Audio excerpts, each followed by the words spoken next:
night.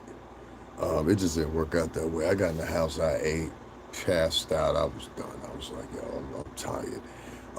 Happy Labor Day to everybody.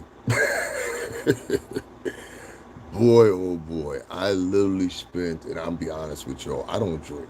I am not a drinker. Anybody that knows me knows I'm not a drinker. So when I do drink, it affects me differently. You know what I'm saying?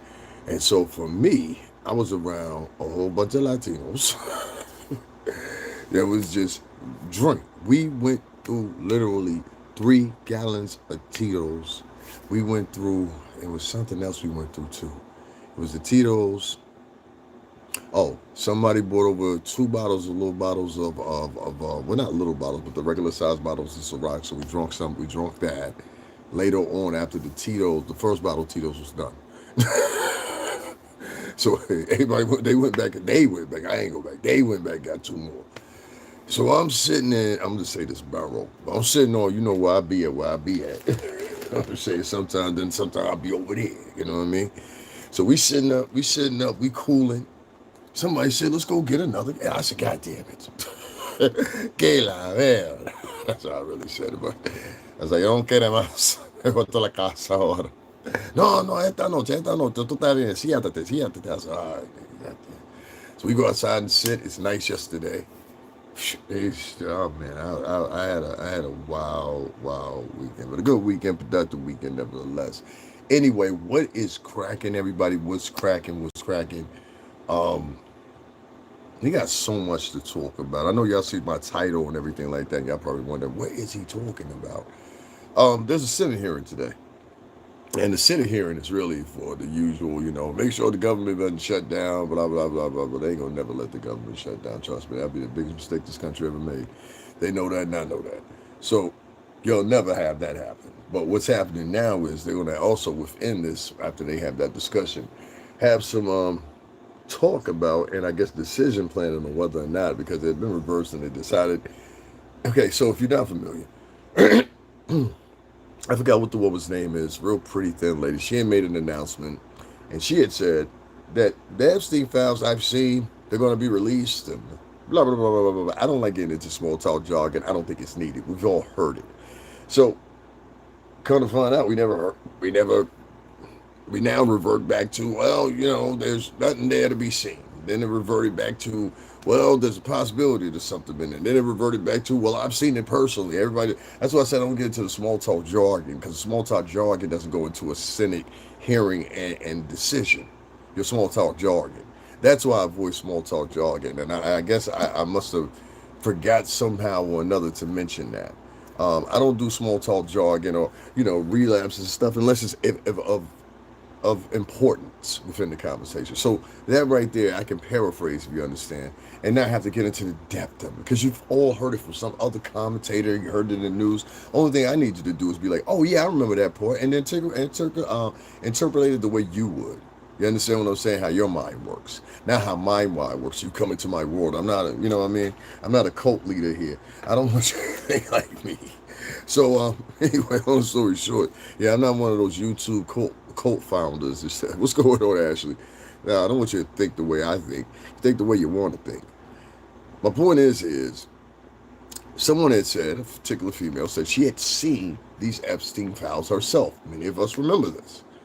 Now they're having a judicial hearing on it today to let us know if they'll ever be released or not.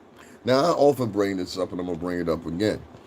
If this was Puff, if this was, I don't know, Russell Simmons, there would be a cry from the African American community. We got to get him. We got to get him. I went to it firsthand with my own 2 eyes.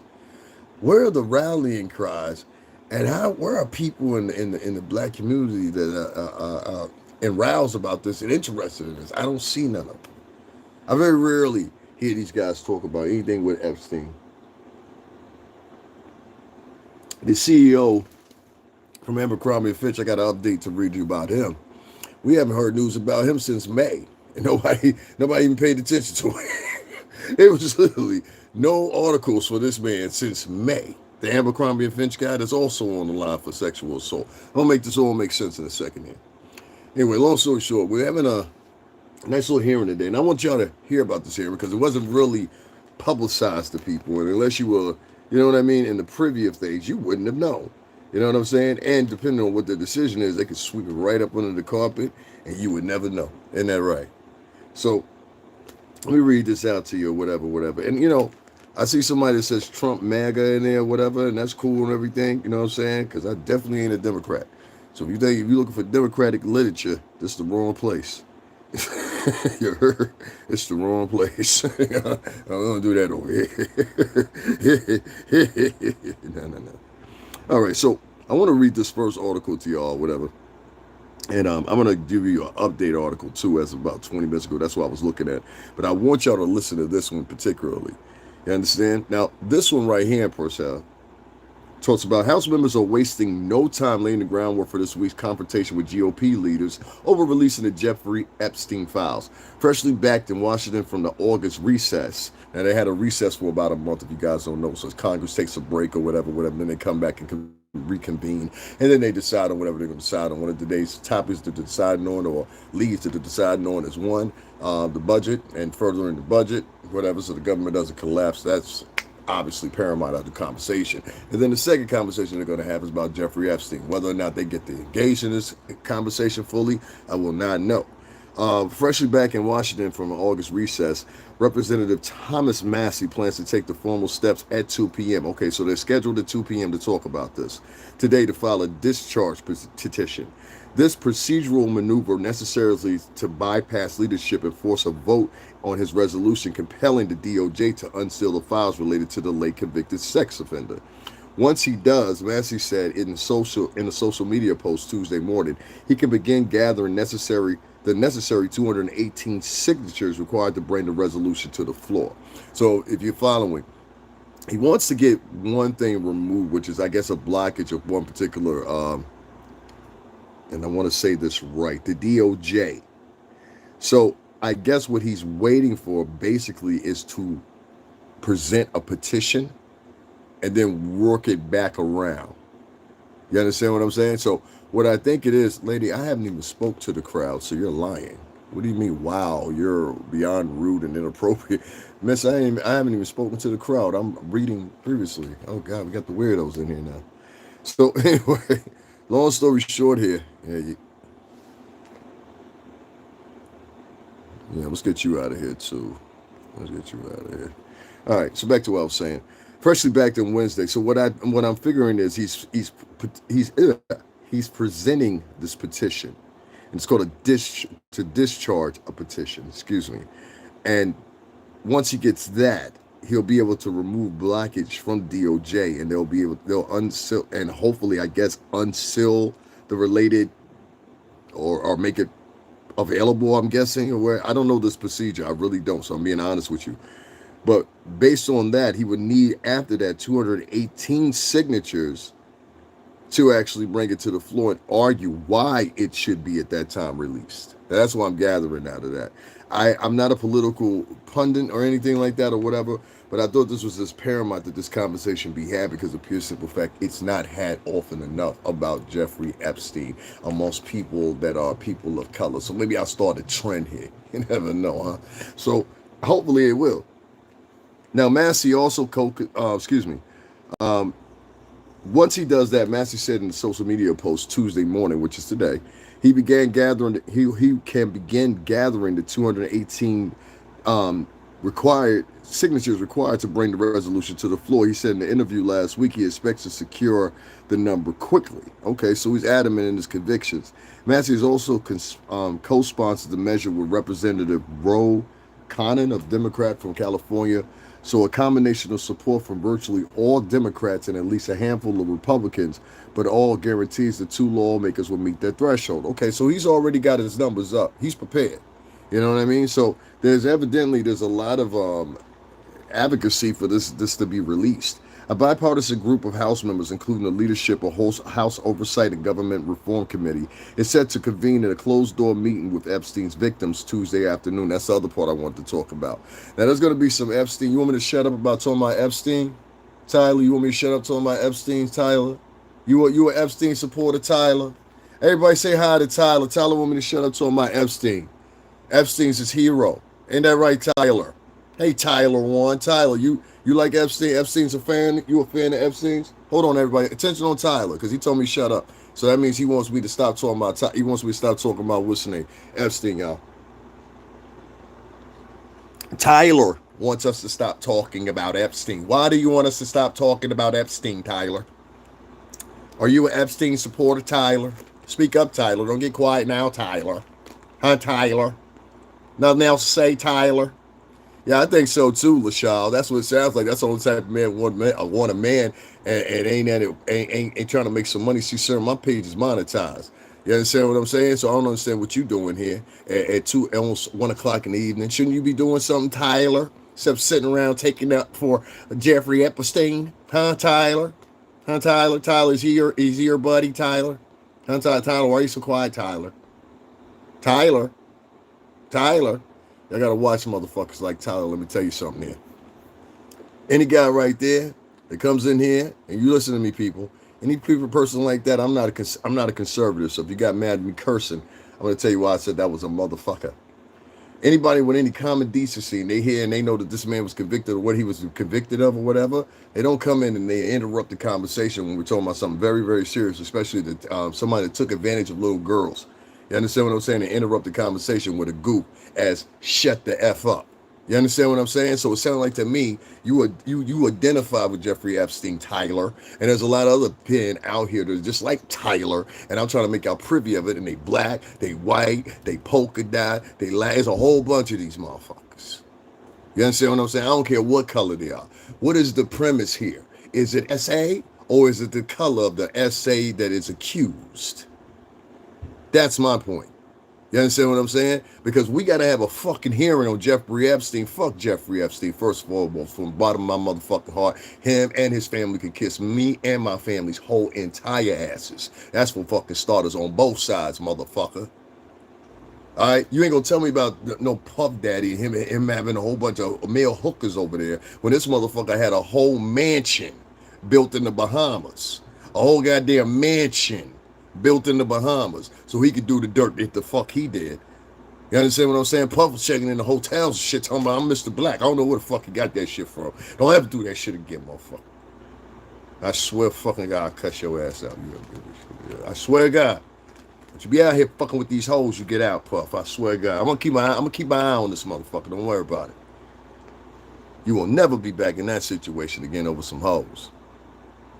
Here goes another one in here. Now, this one right here, Manjin Blue. We're going to get back to the subject, but I want y'all to understand something. Men like this are the predators. Now, y'all see somebody called Manjin Blue? You letting Jeffrey and Diddy kiss your mom? How's that even a conversation? My mom's not dating Puff. Do you understand the difference here? The women that were involved with Puff, at least the 3 that testified, were grown women. Every last one of these women were over the age of 21 when they engaged with Diddy. They did the things they did voluntarily. What blows your mind is, and I'm going to tell you what it is the motherfucking reputation of a certain type of woman. You can't flaunt her and a reputation. A reputation has to be built. You understand what I'm saying? So some people, they sit around and they don't like the sport of building their reputation. They want an instantaneous reputation, and they get that by being accusatory. They go around accusing people, and what they'll do is they'll go through extremities. I'm gonna get to the point here. I'm gonna show you the difference. They'll go through extremities to use to describe one person such as Diddy, right? But if you look back at the stories, none of the stories that they had consistently, we need to start questioning these motherfuckers. None of these things that a lot of these people had initially, these stories they had, haven't you noticed that none of those were found in court? None of them was even brought up as a charge. None of them was even brought up as a motherfucking conversation by the prosecution, the judge, anybody else. So then I have to ask myself, well, maybe motherfuckers was adding some sauce to the sea. You understand? But yet, you put that versus this disgusting man that had an island with a mansion bought, with the people from Bahamas, after his death, they put together their money, bought the mansion, and tore it down. Have you ever seen the pictures of the mansion? Don't worry, I'll show them to you pretty soon. It was demented. They had a Madonna or something like that hanging from the ceiling when you walked in. There were statues when you first came in or whatever. There's a long driveway or whatever that goes up to. It shit look like some Addams Family shit. You understand what I'm saying? It's like you walk up in there, you'll be like, where the fuck is Wednesday? And you understand what I'm saying? You understand what I'm saying? So what I'm trying to tell y'all is there is a lot of shit that y'all don't know about this Epstein character, that this shit was so strategic. It supersedes anything Diddy was doing. Them chicks was out there motherfucking voluntarily ready to bust down for that cash, and so what they did. You have text messages of these. Now, if you show me a 15 or a 16 or a 14-year-old that Jeffrey Epstein was involved with or whatever to me, and show me texting him saying the same thing, oh, Jeffrey, I miss you. Jeffrey, I love you. That's sick. But this is the game this man was playing. This is the game this man was playing. And y'all don't have the same resentment. Y'all don't, which y'all should have more. You understand what I'm saying? So that's a lot of times when I say, well, why did the conversation about SA and women's protections and rights and all that end? Have you noticed that subsequently when the conclusion with Diddy came in the courtroom and a lot of people didn't get what they wanted? Did you not notice that? Like the whole conversation within I'm going to say in the urban community, it's almost ended. You don't hear none of these loudmouth, Scooby-Doo ass chicks out here talking about, yeah, Scooby-Doo. I said some of them look like Scooby-Doo too. Word mouth, fuck you. What you gonna do about it? The point I'm getting at is, you know what I'm saying? A lot of these chicks were out here and they were like, oh my God, Diddy's the worst person. How dare him pay those girls to basically, just surmise herself in all kinds of positions to bust down for the cash. He's horrible. They had nothing to say about the nigga that built his own fucking mansion on an island, was molesting 14, 15, 16-year-old girls. I think we need to walk it back and start talking to some of these bitches and ask them what the fuck are they thinking. Because it sounds like to me you are not just gender-centric in the conversation, but you're also racially sensitive as far as who you point your aggression to. And I'm noticing that more and more and more and more and more out of a lot of African American women and the men in that community. They don't want to really talk about it.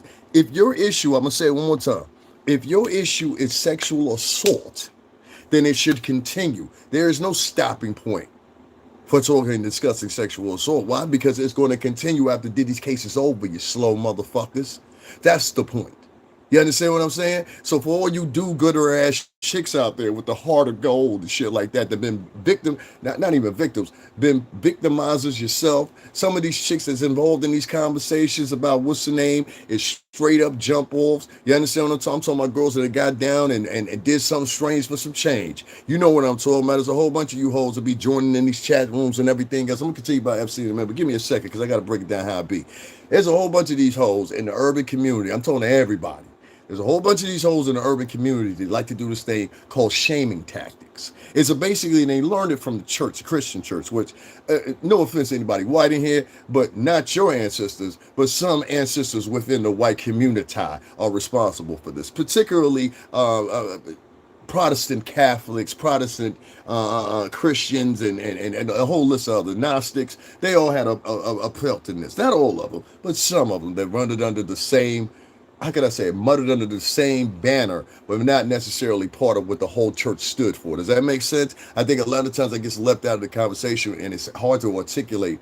But basically what a lot of times what African Americans are saying when they say your ancestors, they don't mean your ancestors directly. And I'm going to try to correct that a little bit more. What they mean is some of the people that were in your class or excuse me, in your race, particularly individuals of them that were the lower brim that involved themselves into that. And that's how African Americans, you'll get the motherfucking conversation going if you word it like that. When you word it like, your ancestors, you don't know Job, Bob, whatever, just like he don't know you. That's the same way you're saying that to him is the same way he can come up to you and say, oh, you motherfuckers steal, don't you? Meanwhile, you're a lawyer. Get what I'm saying? You got to be real careful on how you project things sometimes, because it can be perceived differently than what you projected it out to be. That's my point there. Sometimes it can sound like you're trying to come in peace, but it sounds like a war cry. Understand what I'm saying? So back to what I was saying, that goes equally for whites too. No, you ain't exempt motherfucker either. Now listen, because both of you could stir in the line or something here. Playing aside the position, because there's a lot of white folks that's also on the second hand. I gotta take it up with y'all. Y'all been real motherfucking quiet about Epstein. You understand what I'm saying? Till the Diddy story ran out. You ain't think I peeped that? Major media? Oh, I peeped that shit. I worked around these motherfuckers all the way going back to motherfucking, what's the shit? The Jonathan Majors trial. I was covering that. It's still here on this channel. I covered Trump shit. It's still here on this channel. I covered the Diddy shit. Except for 2 weeks. It's still here on this channel, so you can't take that out away from me. And I was around major media people, all them people around there. There between me, I went down that brown nose.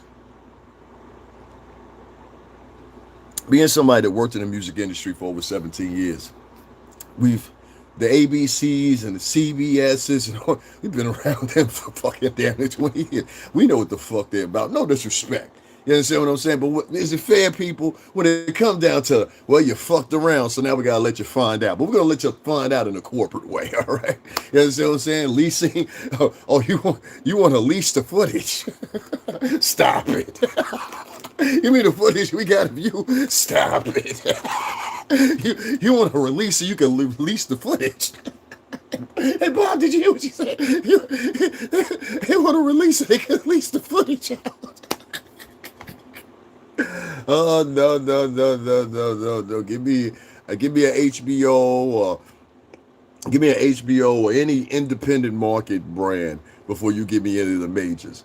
If any of y'all don't know, I learned this in college. I'll give you something for free. I learned in college that what you now know is, what is it? CBS and NBC. I think it is, believe it, was originally called the Red and Blue Network. These were networks that were actually used, believe it or not, to cover the war on radio, not on terrestrial TV like you see nowadays, but on radio. And they stayed subsequently like that for a long time or whatever. And then when the war was over, they said, well, what kind of utility could we get out? So these were government-owned agencies, basically. And the whole correlation of what you now know as digital media, the FCC, and all that shit started with the Red and Blue Network, two channels. And one of the first TVs they ever, I believe it was Westinghouse, which is still in, I think they still make stuff to this day, but I believe it was Westinghouse. They're one of the oldest TV manufacturers in the country, and so the Westinghouse was one that had the first, what you would call, media programs seen on one of their TV tubes. So, yeah, man, little brush of history if you didn't know. Red and Blue Network. So these have always been governmentally entwined networks, put it that way, from their creation, if you did not know. You know what I'm saying? There's a little one for you. The way that and I'm going to finish reading this article, don't get me wrong, but I just want to stay right here. I oftentimes, for people that this is your first time coming to see me, please double tap the screen and hit the like button and all that. Oftentimes, always not draw comparisons with Epstein. I talk about what I talk about. And when you have an individual, you have to have a Senate hearing on him, and you have to have senators, and now another senator is looking for 218 votes, so he's already prepared. You understand what I'm saying? And excuse me, white folks, for a second. Let me just step to the left for a second. Excuse me. And we ain't got a nigger that's got the fucking balls to say fucking nothing, but you want to talk about Puff. These motherfuckers came from out of town to come see about Puff. Why don't y'all go out of town and go see about that motherfucker? Where the niggas at down in D.C. today? Talking about release them files. Where y'all at? Huh? With your good blogging asses. I told you the motherfuckers fake. They wanted to see a nigger get taken down. They didn't care if a white man got taken down. And the reason that a lot of them don't feel sorry for Epstein's victims because they're little white girls. And I don't give a fuck what nobody says in the African American community. You know it and I know it. Now, many of y'all don't know it. I'm not no brown noser, and I'm definitely no Tom, and I'm not going to tap dance with any motherfucker. White people and black people equally can kiss my motherfucking ass if I don't like it. But my point is, what's right is right. You motherfuckers sat down and put in energy when it came to Puff. But y'all don't got the same energy for this cocksucking motherfucker, and he did worse. Puff got convicted of transporting some male prostitutes to spank, bang, and slang his shorty, who agreed to it, who was making her own preparations and was doing separate actions without Puff, with the same men. You understand what I'm saying? So let's just say he got convicted on a technicality. Is that cool? All right, cool. This motherfucker built his whole goddamn mansion, had all kind of satanic shit all hanging out. He has this one thing that had like this Madonna, but it was twisted, hanging from the staircase Jeffrey Epstein did at his Bahamas sanctuary. With just the whole decor within the shit was disgusting. So I'm going to read this point for y'all today about the Senate hearings that they're having about Jeffrey Epstein, which is supposed to commence in around about another hour, which will be at 2 p.m. here on the East Coast. I'm in the New York City tri-state area, so this would be my time. And I want to read you as it goes right here. Where are we at? House members are wasting no time laying groundwork for this week for confrontation with GOP leaders over releasing the Jeffrey Epstein files. Freshly back in Washington from August recess, Representative Thomas Massey plans to take the formal steps at 2 p.m. today to file a discharge petition. This procedural maneuver necessarily to bypass leadership and force a vote on a resolution compelling the DOJ to unseal the files related to the late convicted sex offender. So basically, he just needs to bring this up as the argument or whatever the case may be. It will then encourage the DOJ, I guess in some form or another, to be convinced that they may need to release this to the public. Upon that happening, I think what's going to happen then is he'll be open to the floor and he must gain or ascertain 218 signatures, which I'm about to read. Once he does that, Massey said in a social media post Tuesday morning, he can begin gathering the necessary 218 signatures required to bring the resolution onto the floor. He said in an interview last week he expects to secure the number quickly. Massey also co-sponsored the measure with Representative what is this guy's name? It's hard to pronounce his name. Kana. I hope I'm saying that right. So a combination of support from virtually all Democrats and at least a handful of Republicans. So this is a bipartisan agreement on this, for the most part, at least partially anyway. At least a handful of Republicans, but all but guarantees that two lawmakers will meet the threshold.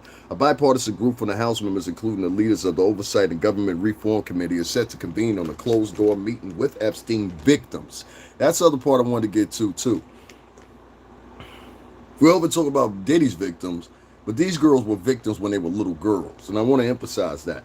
A bipartisan group of House members, including the leadership of the Oversight and Government Reform Committee, is set to convene in a closed-door meeting with Epstein's victims Tuesday afternoon. And that'll be later on this afternoon. I'm going to come back to you and talk to you about that too, as soon as we get some details about that. I honestly and truthfully don't want to hear any audio about that. And I hope that any of the major media outlets, you don't release any audio of these girls talking. You understand what I'm saying? I will say that again. Please do not release the audio of these girls talking about how they have been whistling. What people do is they clip it, they put it up on social media, and now these people, even if you removed it from your outlet, now it's on 6 or 7 different platforms and you can't control it. You understand what I'm saying? Somebody rips from the rip and a rip from the rip and a rip from the rip. You can never keep up with it. So please, if you get a hold of it, you ascertain it to all major media outlets, you motherfuckers, you don't release this shit to the public. It's not for them to hear. I don't want to hear what her tragedy was under that cocksucker motherfucker Epstein. You hear me? And anybody got a problem with me talking like that about this motherfucker, fuck you. And fuck everybody that live in your house. Because there ain't no reason to take up for this motherfucker. He was disgusting. Talking about Puff. What about this motherfucker? A group of Epstein victims also plan to hold a group of Epstein victims. I want to reiterate that. A group of Epstein victims also plan to hold a rally on Capitol Hill Wednesday morning. Where the fuck were the African American bloggers in the hood at? They had a motherfucking rally down there. Why were y'all down there to support these girls down there that have been Epstein victims? I thought y'all cared about SA. Where is the African American women on this? We need you at attention right now, ho. Huh? Clout chasing motherfuckers. You ain't give a fuck about women getting. That's why I'm exposing you bitches for who you are through your own motherfucking actions and inactions. In this case, if you bitches gave a fuck about SA, yes, that's what I said, because these ain't women. Women care about SA. Women hold and do nonprofits and shit like that. The Queen's Flip ain't even my homie. You understand what I'm saying? I don't know Queen's Flip, but his mother deals with women like that. That's why I found out why she got so emotional in the moment when that happened or whatever. And since then I had on my camera or whatever. She said, I never even thought nothing like that. I said, yeah, but you know how people be out here or whatever. But Queen's Flip's mom really cares about that stuff. You understand what I'm saying? I could tell it because when she was talking to me, even though she knew some of the points I was saying was right, she still held a favor with her. And that's what I liked about her. I respected her, how she was adamant in her convictions of what she had seen and what she had been through with women being abused. So Queen's Flip's mom from the Joe Budden Concast, his mom actually deals with women that have been abused and stuff like that or whatever. You understand what I'm saying? If y'all see out here and she's talking about she need a couple dollars from y'all niggas, I would expect y'all to come out y'all pocket, especially if you was down there at the dedication, all that. You know what I'm saying? Because you care, right, nigga? You care, right? You care. Yeah, you care. Care, bunch of fake ass niggas. Huh? I ain't got to do nothing. Only thing I gotta do is just talk the way I talk. It's always been like that with me. It's always been like that with me. You will expose yourself. Only thing you gotta do is let a motherfucker inactively watch what a nigga inactively does versus on what he previously said. That's all you gotta do. So if a motherfucker was out here for 2 months of the Diddy trial talking about, yes, this is terrible about women this and women that, and women, when the yay for Jay, and I support women, and the women being assaulted, we gotta talk more. And then these bitches is silent as a church mouse when it comes to this shit. And there was actually a motherfucking rally. And where I feel disrespected is bitches was flying from California, niggas was flying from Texas, motherfuckers was coming from Missouri, Ohio, and everything else would be at the courthouse for the Diddy trial. Never been here a day in their life. Some of these niggas didn't even realize they was in danger down there. You know what I'm saying? Didn't even know it. Not by me, of course. Not by me. I'm just saying. I just heard some stuff. I seen some weird people around. I don't know what it means. Not me. I don't know. All right. But I will say, Jesus Christ, goddamn lights. I will say this. If you were able to fly into New York to oversee Diddy's trial or whatever you want to call it, why wouldn't you fly down there to a group of Epstein victims this morning on Tuesday, the day after Labor Day, to show your support for these women that have been abused at 13, 14, 15, and 16 years old? What say you, ladies? Since y'all care so much about women. See, women, ladies, what y'all gotta understand is, and I keep trying to tell y'all, and this think of me as a big cousin. You know, you got that one cousin just talk real freely or whatever. You be like, yo, that's cousin Jay, man. That motherfucker be cursing and everything else, but I love that motherfucker. And she be telling us, well, let me tell you what I'm talking about, ladies, real quick. See, one thing you learn as a guy very quickly when you're rolling through life, and we ain't gonna read no more about this disgusting motherfucker. I'll let y'all know the results of whether or not they're gonna release the shit or not, all right? What say y'all? Can we agree on that? Now let's get to the lesson. Let's go for black, white, Latin women, all alike, all right? One thing we do know is there are men out here, and I'll generally agree with y'all on this, there are men out here that like to do freaky shit. You understand what I'm saying? And sometimes as men, we like to do freaky shit. Doesn't mean that that's our motherfucking mantra and we're sticking with that, but some men like to do freaky shit. Some of you ladies like to do freaky shit too, as we can see, because we'll see you on videos slapping another chick's ass, grabbing another girl's bare breasts. You understand what I'm saying? Kissing chicks, tongue kissing at that. Talking about you in full throttle relationships. I'm not here to judge. My cousin's a lesbian. Trust me, I'm the wrong person to argue with about that. You understand what I'm saying? I'm not going to make fun of anybody in the LBGT community, and I'm not going to allow anybody to do that here. My cousin is in that. She damn near married to a woman, and she's a pretty girl. I ain't going to lie. My point is, these girls, they be talking about sexual assault. How come y'all ain't on this shit right here? That's my point. How come y'all ain't on this shit right here?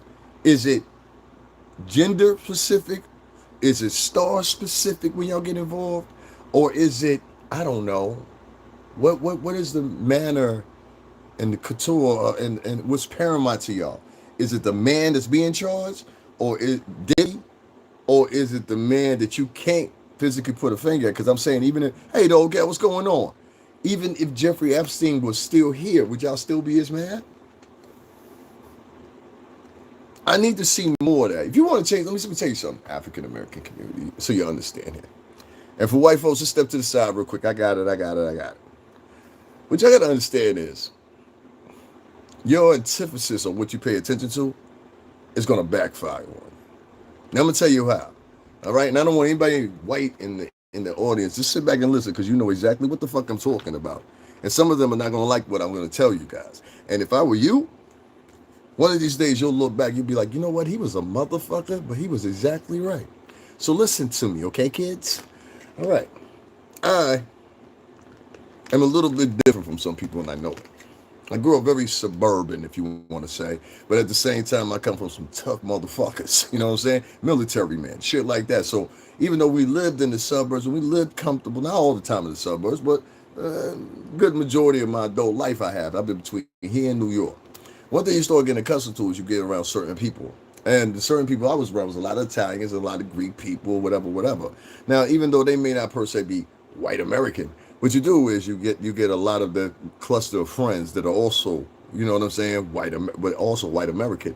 And they live in a certain way, you know what I'm saying? And even though you may not have those means as they do, you become accustomed to going to their homes, you become accustomed to being friends with them or whatever, and a lot of the enjoyments they get to do. Like I know how to drive a boat. You know what I'm saying? I've been on a Boston whaler before. That's what was that shit like? I think it was 45, maybe 50 or something like that, fucking flying through the fucking water. You know what I'm saying? I know how to dock a boat. I know how to ride a horse. I know how to do archery. You know what I'm saying? I learned this shit at camp. You understand what I'm saying? I live in the New York City tri-state area, but I live in Connecticut. But I've been in Connecticut most of all my life. You understand what I'm saying? My adult life, anyway. From Jesus, yeah, my early adult life, not my late adult life, my early adult life till now, my latest adult life. Damn, I had to think about that. That's just true. So everything I know is like kind of like shoreline shit. If that makes sense to you, what's going on, Norwalk? You know what I'm saying? I'm right around the corner, man. We neighbors, nigga. 203. What's happening? So you know what I mean? Like Fairfield County, what's happening? Um, New London, what's happening? You know what I'm saying? Like that's what it be for me. In New York, you know, of course I rep New York too. Like if you're in the tri-state, it's hard to avoid that because like if you live in New York, you got some cousins live in Jersey, you got some cousins live in Connecticut, you got some friends that live over here, you got some friends that live in Patterson, you got some, you know what I mean? It's hard to avoid that. You know what I'm saying? Like it'd be weird if a nigga's living in Worcester, I'd be like, yo, you don't go nowhere, huh? You know what I'm saying? Some grown man at 2 o'clock in the afternoon, this road, put my hand in my butt. Like it'd be some weird dudes in here. He probably one of them Jeffrey Epstein supporters. A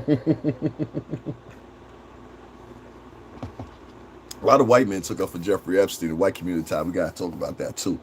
But anyway, long story short, these guys don't understand right now that you're involving yourself in conversations at bulk as African American community that are only, and Latin American community too, because you're doing your own batch of partying too. We're going to talk about niggas in a minute. Don't worry about it. I got y'all.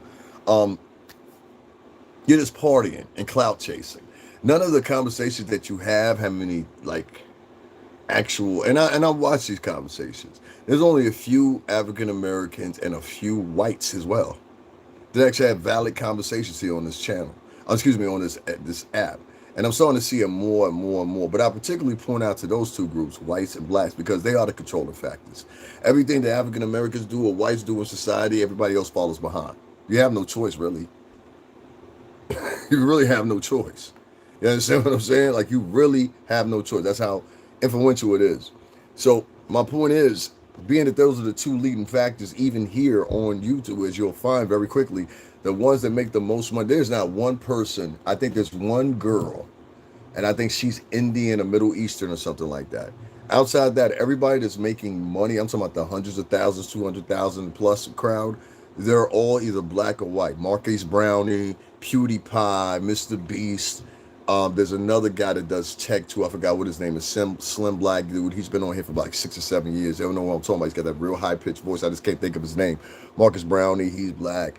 There's another girl that's black. Like all of them are black and white. I think there's one Latina girl. But I think she made the switch at some time and went over to TikTok.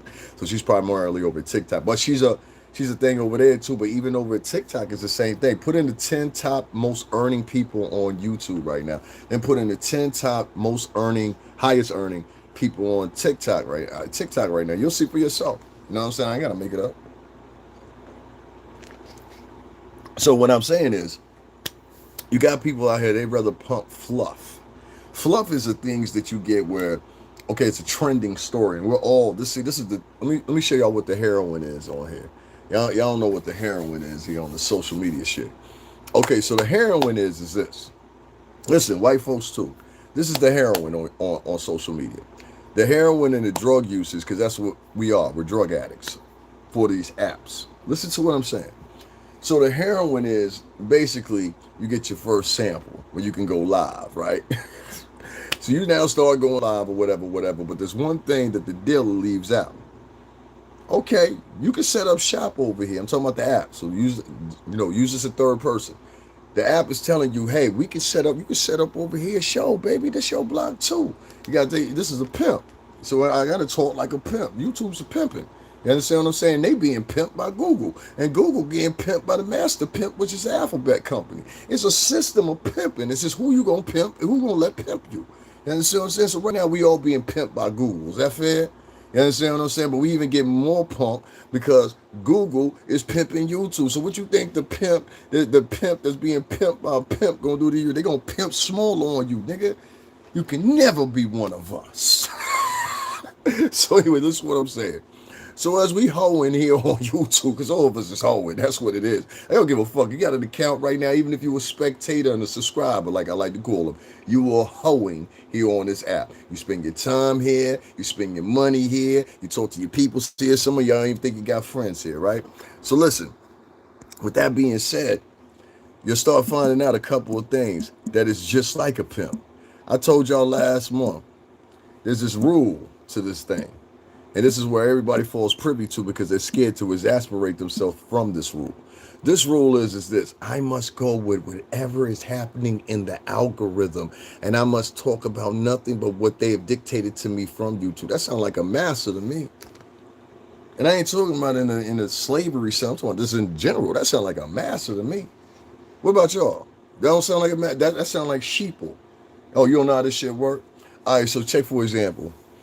If you don't talk about the shit that they want you to talk about on here, I'm talking about subject-wise, all right? You can differentiate yourself and go to different little niches and shit like that, all that little cute shit or whatever. But at the top of the line, if you wasn't talking about Diddy a month and a half ago, you wasn't making any money. You wasn't making no leadway on here. Trust me, I've been here 6 years. I know what the fuck I'm talking about, and I covered the shit in person. You wasn't getting any leadway anywhere.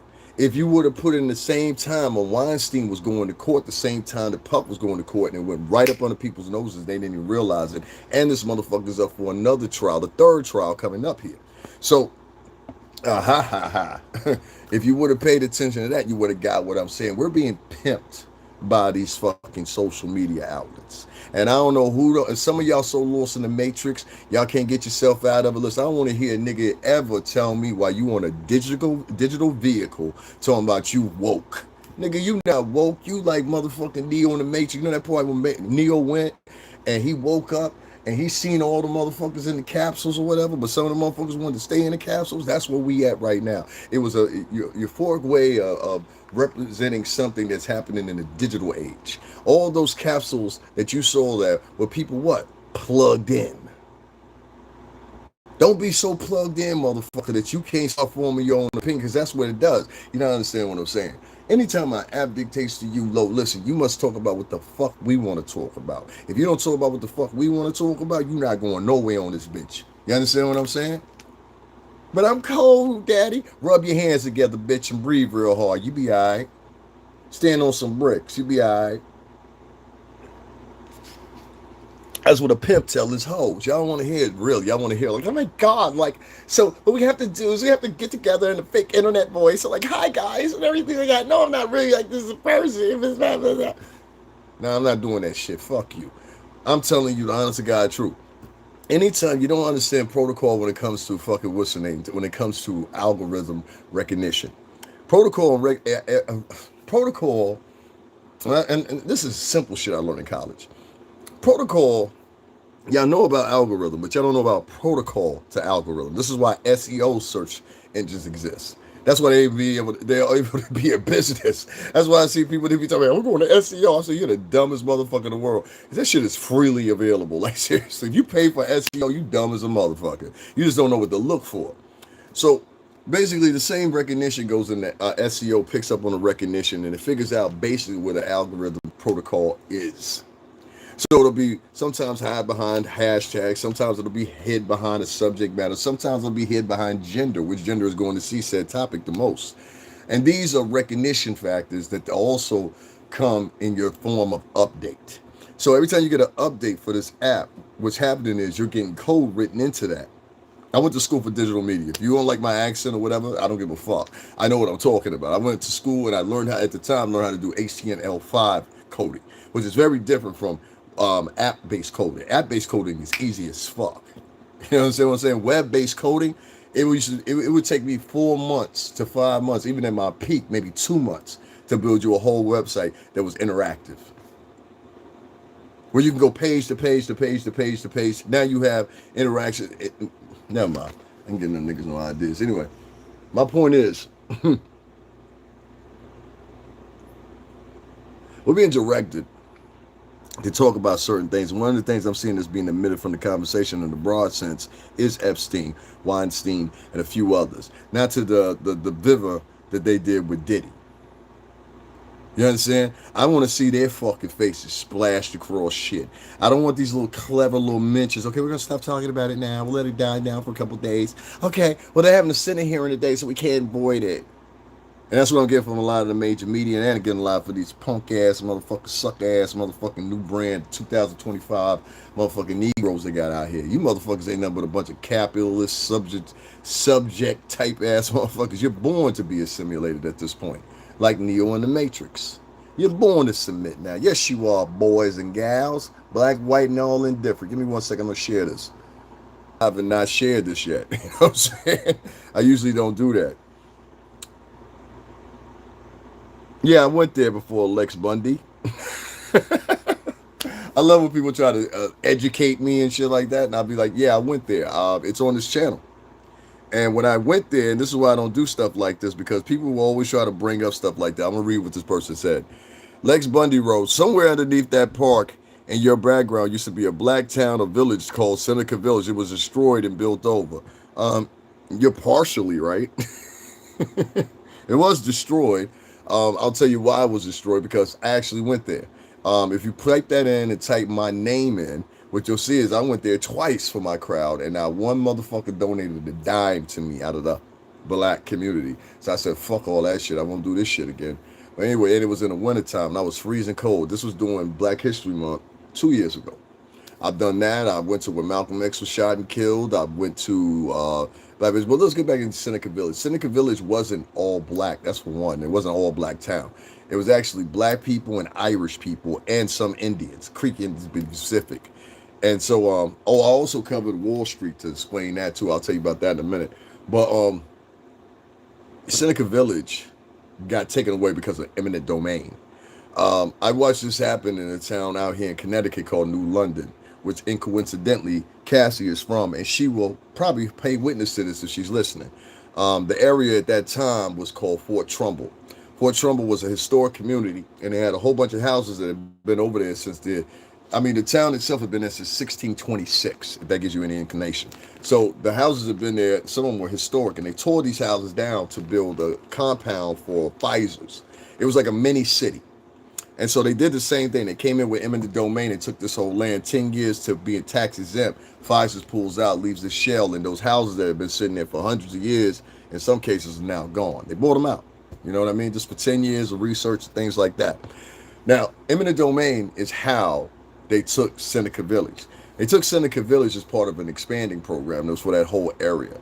At one time, which is right close to Seneca Village, there's Wall Street. A lot of people don't understand what Wall Street actually was. It was actually a wall that they built to keep the Indians from coming out from the same area you see right. It would be on, let's see, this is left to right. So this would be the west side over here, because it's on Central Park West. Okay, so that's where Seneca Village is. So, yeah, it would be right. No, it wouldn't be towards the water. It would be more front. So it's not in this picture because it wouldn't be towards the water. I know where that part is. I was just trying to see what way it is.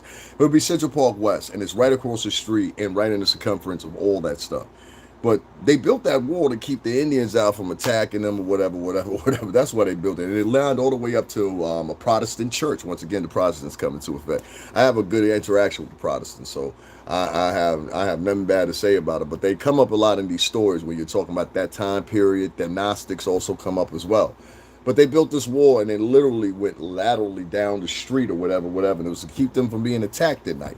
But back to Seneca Village, it was black and Irish people. And the church, there's a church that was built by a black pastor. That's why I showed people the cobblestone fort is still there. So the foundation of the cobblestone and all that stuff, they left there to let people, I guess, in commemorative fashion, remind people that, yeah, it was there.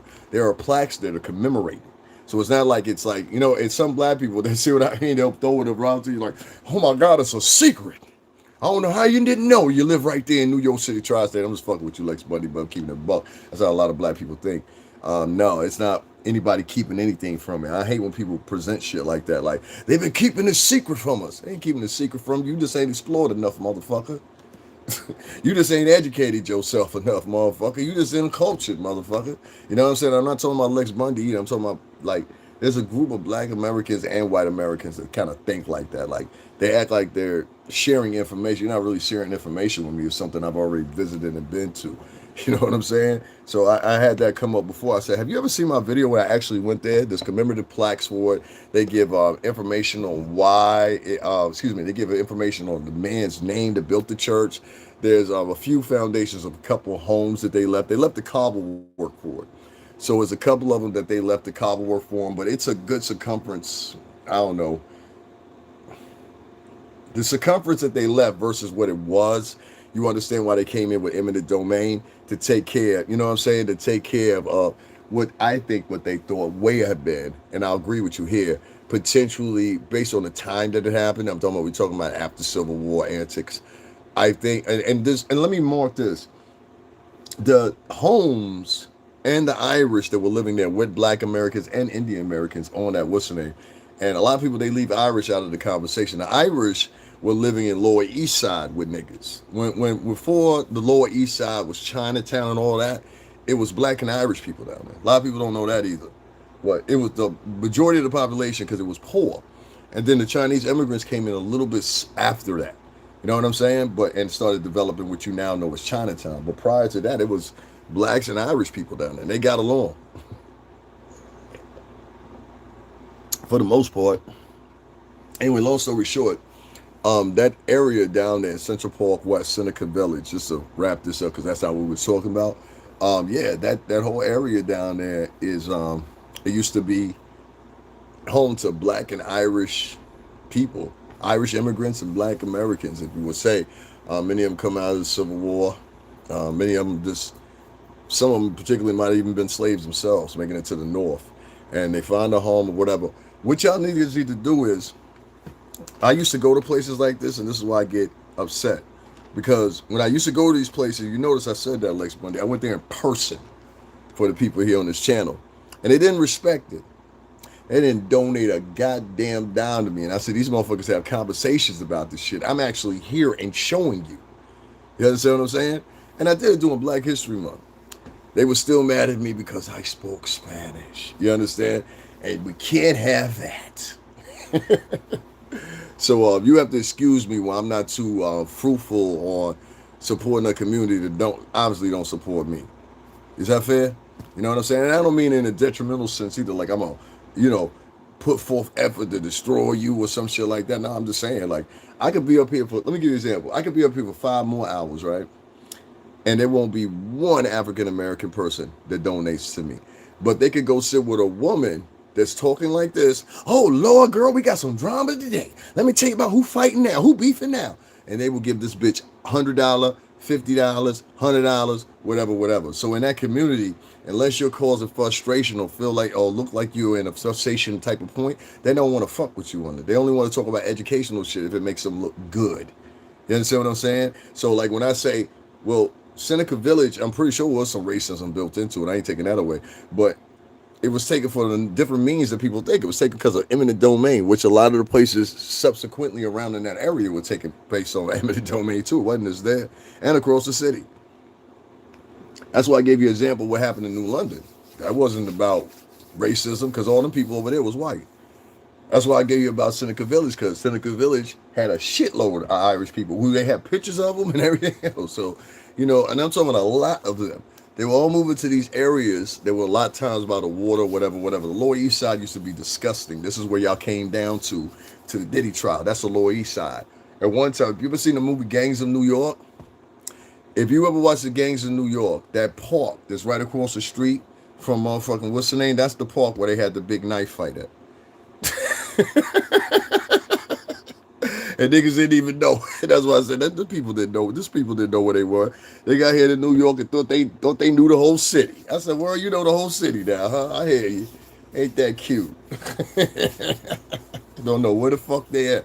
So you burn around this motherfucker, get lost, nigga. You know what I'm saying? It's easy to get lost in New York. Forget about that. Anyway, listen, right? So, anyway, long story short, yeah, man. We're all being duped into this thing nowadays where, and I'm gonna get back to the Epstein stuff and all that because there's some other stuff I want to read out too. I want to talk about this Barnyard party shit where this Bro, you giving NYC facts. Big up to you. Appreciate that, man. I appreciate that. Yeah, I went there in person. Alexander Gallon. It's still on my page too. Just put that in, put the name of it in, put my name in behind it. It'll come up. And you'll have a nice, and I did it during Black History Month. I ain't have one black person donate to me a dime. I went to where Malcolm X was shot and killed. I had a tour guide with me. That's part of the family. Now motherfucker donated a dime. It's really no money if you're trying to you try to big up the people, whatever, whatever. There's no money in that unless you're like Umar Johnson or one of those guys. That's the guys they respect. They don't respect, like, and what I mean is they'll come in and they'll be like, yo, brother, thanks, brother, brother this, brother that, brother this, and then it's like, there's not one dime to be had. The characters that are, and I heard a woman podcaster say this the other night. I said maybe they'll start getting it. She said it seemed like to me all the foul mouth and all the gossiping, troublemaking bloggers are who Black America seems to give their money to. And I said, yeah, you noticed that too, huh? You know what I'm saying? Like, and I'm not dissing nobody. Like I said, at this point, I don't even care anymore because, like I said, after 6 years, if black people was going to support you, they would have been and done it. It's not happening for me. You know what I'm saying? Like that. How can I say it? That support for me is not there for me. You understand what I'm saying? Like, there's some black people that do like me because people get offended sometimes when I say the shit I say. And I'm saying it from a perspective of I'm both. But in the past couple 7 or 8 years, African Americans have started becoming, and Latinos too, have started becoming very, very racist against their own. And it's to a point where it's like sometimes it's gender based. Like for me, it's gender based to the point where you can't you're given these decision packets like either you rock with us, very communist in thinking. It's like and tribalistic. It's like either you agree with us on this that we're bashing this person, and this is how they roll. They go around and they look for the next. In my personal opinion, they look for the next black person they can bash on, and that's how they make their money. And it's usually led by not black women, but a certain type of black woman.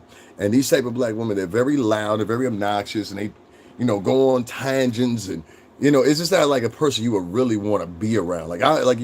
I wouldn't ever want to be friends with a motherfucker that gossips for a living.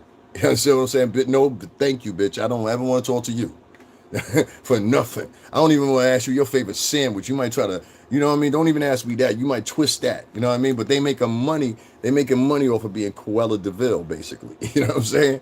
And so that's why I tell niggas straight up, like, son, don't worry about none of that. Don't worry about none of that. I'm trust me. You know what I'm saying? Trust me on this. Nah, I ain't even gonna bother you. You know what I'm saying? I'm gonna wait till your son's soccer practice. You know what I'm saying? Oh, big cousin gonna go over there and see if you need an ice cream ball or something. You know what I'm saying? Home to the trunk, something. You know what I mean? So that's all. That's all. Ice cream truck, not trunk. Truck. The ice cream truck. Yeah, like ice cream, right? Yeah, get some ice cream. You know what I'm saying? Anyway, long story short, right? Listen. You gotta watch when you're dealing with these people online nowadays. Is your mother? these guys, man. And then you got the unemployed white guys. They the funniest ones. Listen, you an unemployed white dude if you on here at 1:38 in the afternoon asking me questions. They ain't got nothing relevant to do to the conversation. You know what I'm saying? Unemployed white men, the unemployed white men that stand up. Let it be known.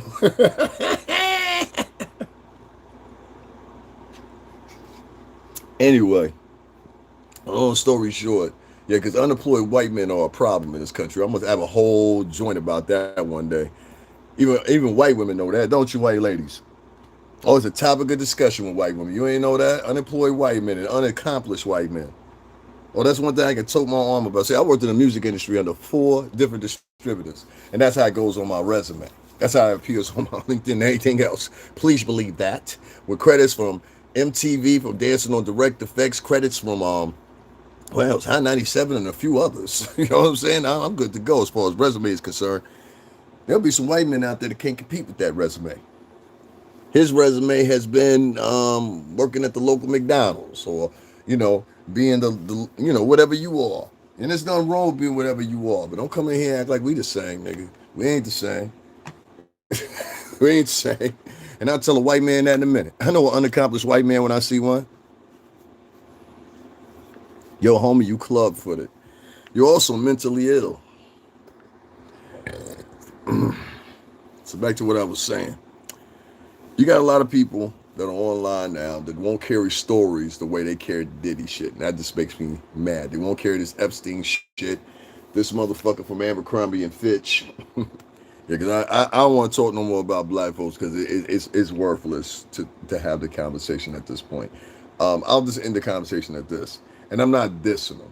I'm going by, you can't tell me,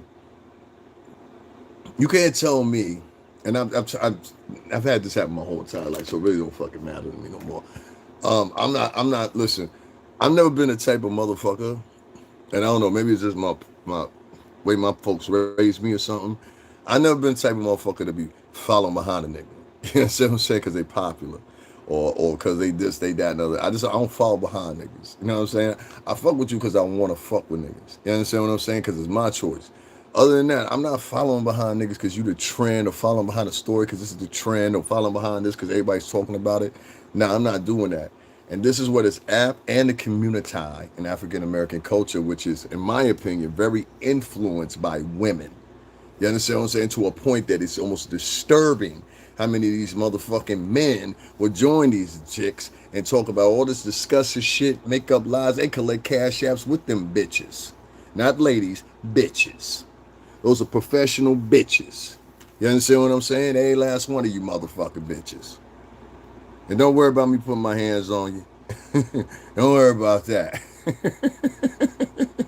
I would never touch you. But anyway, long story short,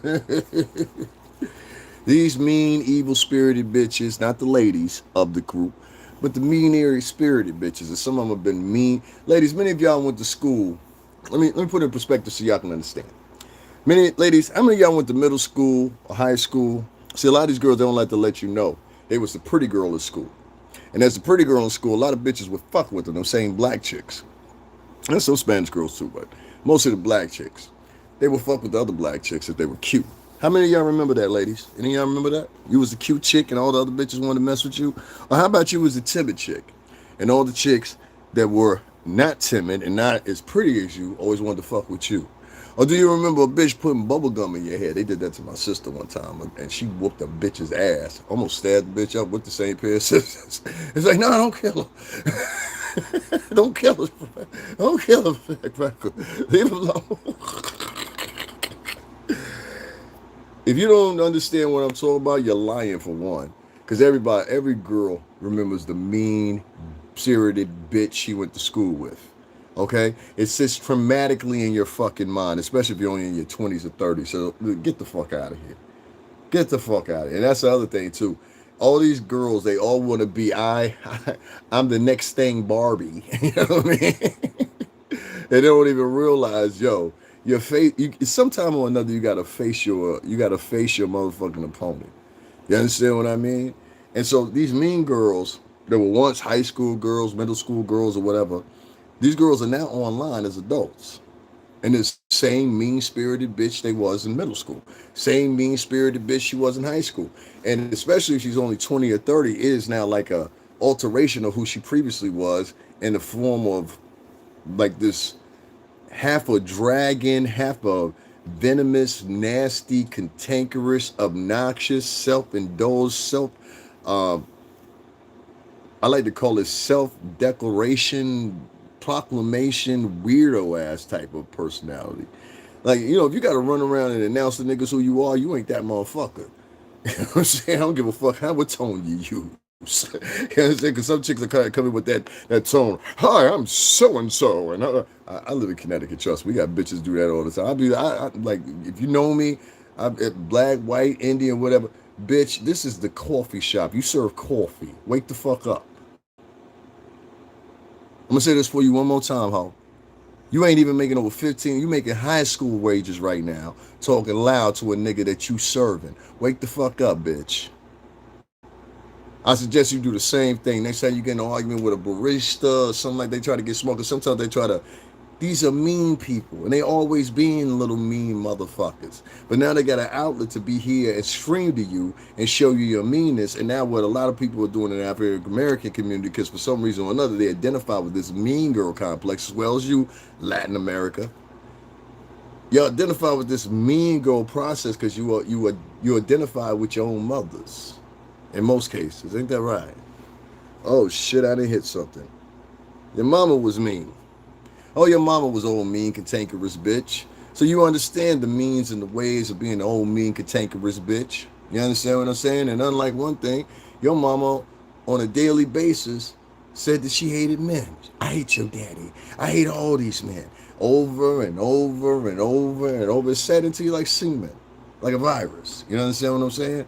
And that virus has now made you as an adult even more venomous against men. I guess that's how your mama raised you, huh? Two trifling ass bitches. I'm sorry, did I say my fault? Anyway, these two trifling ass bitches, whether they're her son or her daughter, or both, three trifling ass bitches, these three trifling ass fuckers are now in the world, and now they got their hands on the camera. Hey, let me spread my venomous message of hating men and misandry and yay vajayactics.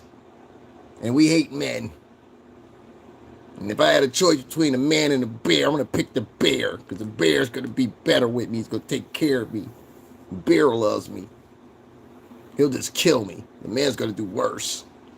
This is a Reddit bitch that's been spread around by these bitch ass niggas, including men, for a minute now. Listen, average nigga, I'm going to speak for most men out here. I've been a boy on this earth for a long time. Now a man. The average motherfucker, not even secretly, because we'll peep it out. Because before we hang out with other men, homie, what do we do, homies? We check that nigga temperature. Let me see what this nigga into. You know what I'm saying? Because sometimes a nigga could present that he one type of dude and he's really not that type of dude. And what I mean by that is this. Like, some dudes, most dudes, will never have a second thought in their mind if they see a 12, 13, 14-year-old girl, or they see a chick with her boyfriend or her, and they got a kid together. They're never going to think of anything in that matter to disrespect that environment because they know the repercussions that can come from disrespecting that environment. Meaning they're not going to attack, curse, attack at a later date, any of that shit, right? And some men just ineptly, that's just how they are, how they think or whatever. You understand what I'm saying? I'm not in attack mode on how I can get over on women. But there is a process of men that are like that. And Jeffrey Epstein was one of them motherfuckers. See, this motherfucker had the opportunity to smile with the president, now president. He had the opportunity to smile with multimillionaires or whatever. Y'all thought that this motherfucker was a stand-up individual until the scandal broke. That's the motherfucking point. Even when it broke before, they still allowed this motherfucker to get back into the game and continue to make money. So white America, you accepted this motherfucker too. Don't think you getting off either, motherfucker. Oh, no. This is Family Guy over here. We got smoke for everybody. Don't misconstrue my motherfucking direction of words. Understand me? White folks, you must learn too. Because y'all let this motherfucker, his first time he got charged was 10 years to 11 years prior before the shit he went to prison for here and then ended up in his demise, right? So if y'all don't know, Jeffrey Epstein had been brought up fucking before. You understand? Now this cocksucker, that's what I'm gonna call him, referring to, fuck him, may you rest in peace, son of a bitch. This motherfucker, anybody got a problem with that, fuck you or log off, alright? I'm not sitting up here giving this motherfucker no clay. What you want me to call him, sir? This nigga motherfucker molested little girls, man. If he would have been around us, y'all should have dropped that motherfucker off in Brooklyn or the Bronx and told everybody what he did over there and just take the cop cars and pull over. Don't worry about it. We take care of it. Oh, we take care of it. We'll throw that nigga off the Verrazano, nigga. You know what I'm saying? Throw that nigga over the Verrazano. Nah. It's Torsen. If you make it, son, he all right. You know what I'm saying? You gotta let him go if he make it. You know what I'm saying? If he make it. You know what I'm saying? Anyway, long story short, fuck that motherfucker. Some women must have did you in. Some women must have did me in. Oh man. Y'all bitches been running that one for about 15 years, huh? Y'all old hoes ain't got together yet?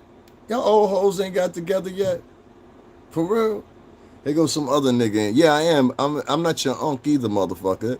I more like to raise the fact of this. See, my page is monetized. Let me see your page. That's for one. Because I'm working right now. What you doing? And it's funny when you've been here for 8 years and got 5 subscribers. I'm not your motherfucking unk, nigga. That's for one. Number two, this is the most funniest thing. That's somebody that's black. And let me tell you something about tap dancing, shoe shining niggas. They're very different from African Americans. Tap dancing, shoe shining niggas usually live in shitty environments. They come up in shitty environments, and the first thing they'll come at you, don't you work for the white man too? No offense, white folks. Don't you work for the white man too? You better go over there and work for that white man. I'm sorry, unlike you, cocksucker, JG. Um, when I came into the when I came into shit or whatever, nobody gives a fuck about what you talk. Nah, you're a nigger. You're a nigger. You're a nigger. You're a nigger. You're a nigger, and you accept that, and that's who you are. You understand what I'm saying? Ain't no all niggas. There's gonna be certain situations, and you're gonna quickly find out, and I had to do this before to show a motherfucker. There's gonna be a difference in how people interact with me and how they interact with you. And the quicker you learn that shit, the better off you'll fucking be. You think we're all the same. We're not fucking all the same. Tú sabes español, ¿no? Está claro que sí, ¿no? Hablo conmigo, JG. Tú sabes español, ¿no? No andan todos negros ahí. Say, you a nigga. Yo soy un negrito. Black. Dignity. Pride. You're a nigga. Niggas represent, let me tell you what a nigga represents. Let's go for a white nigga, black nigga, Spanish nigga. Because you like to use the word very loosely. It means sentiment to some people. Niggas like that, no hablo español, nigga. This is a cornball. You know what I'm saying? He doesn't have anything going on. That's why he's here. And he's like he's interrupting me, but I'm about to destroy you. So stay right there. Guys like that are actually the definitive of what I'm sitting here telling you. Whether he's black, white, or whatever, I can't tell because he's too much of a coward to show his face there or put his real name.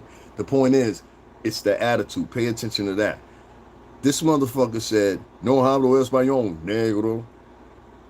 What his intention was to do, and what I see when these motherfuckers, they get it. And I want the rest of America to pay attention to it. This is shit they get from their single mothers. So the single women that raised them, they have this thing in with them where they like to antagonize people. They like to, and you'll find this a lot with a lot of black women. That are unhappy, not the ones that are happy, the ones that are unhappy.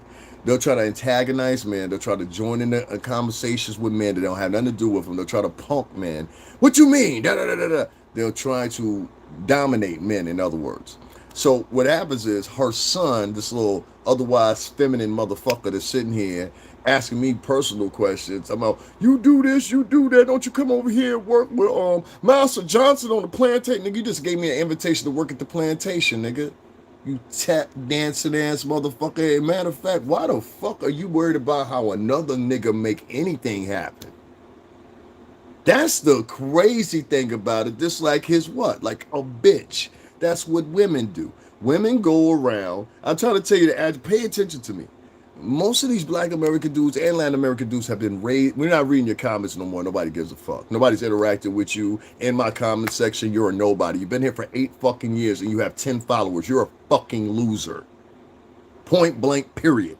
No other comment of yours. So sit back and listen because you're not getting fucking addressed anymore. What I'm addressing is pocket watching. What I'm addressing is the bitch ass behavior from these feminine little motherfuckers that's online, that are black, white, polka dot, and everything else.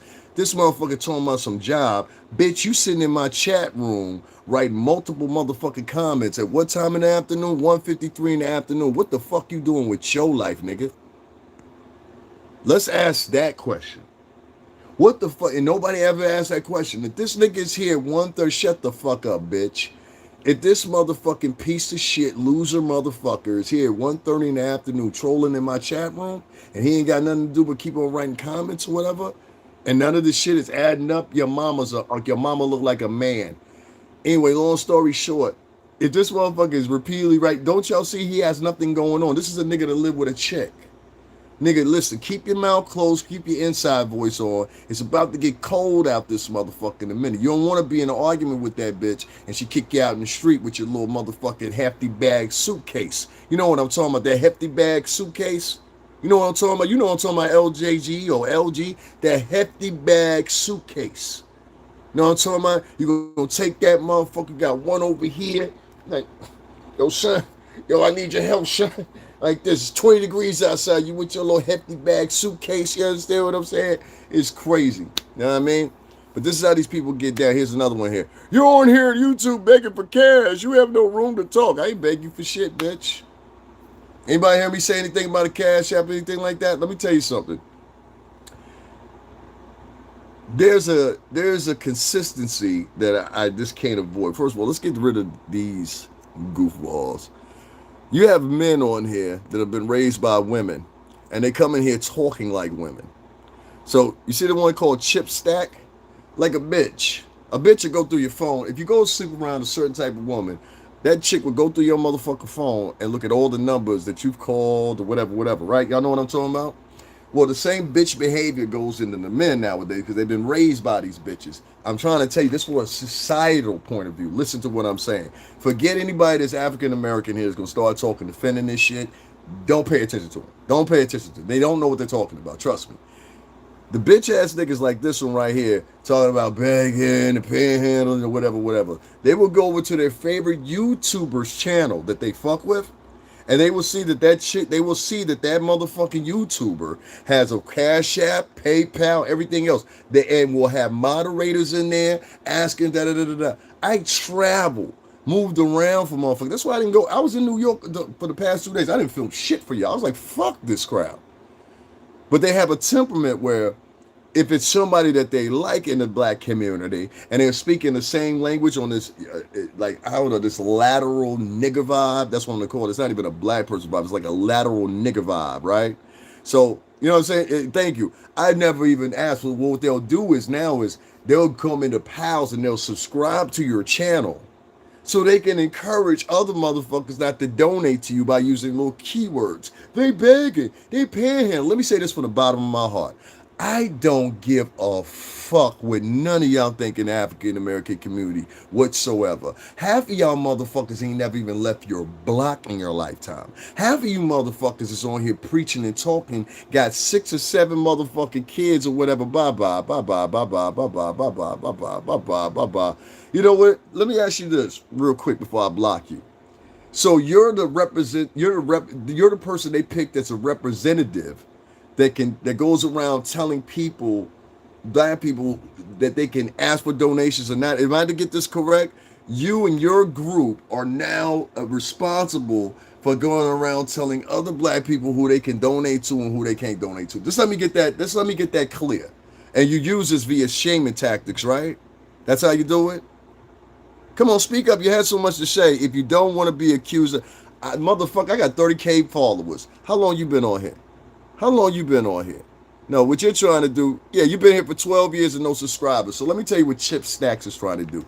He does, like I told you, these people are con artists. You understand what I'm saying? They're con artists. A lot of them are manipulators, and a lot of them now are trying to do financial sabotaging of people in their own culture. So you have to watch these people. These people are, like a lot of these people, they're just sitting there and they're just pieces of shit. So listen to what I'm saying here. It would take a real piece of shit to continuously get into my chat room asking about donations and everything like that or whatever, right? Now he's writing 30K, so expressed or whatever. You could tell right there he's jealous of me.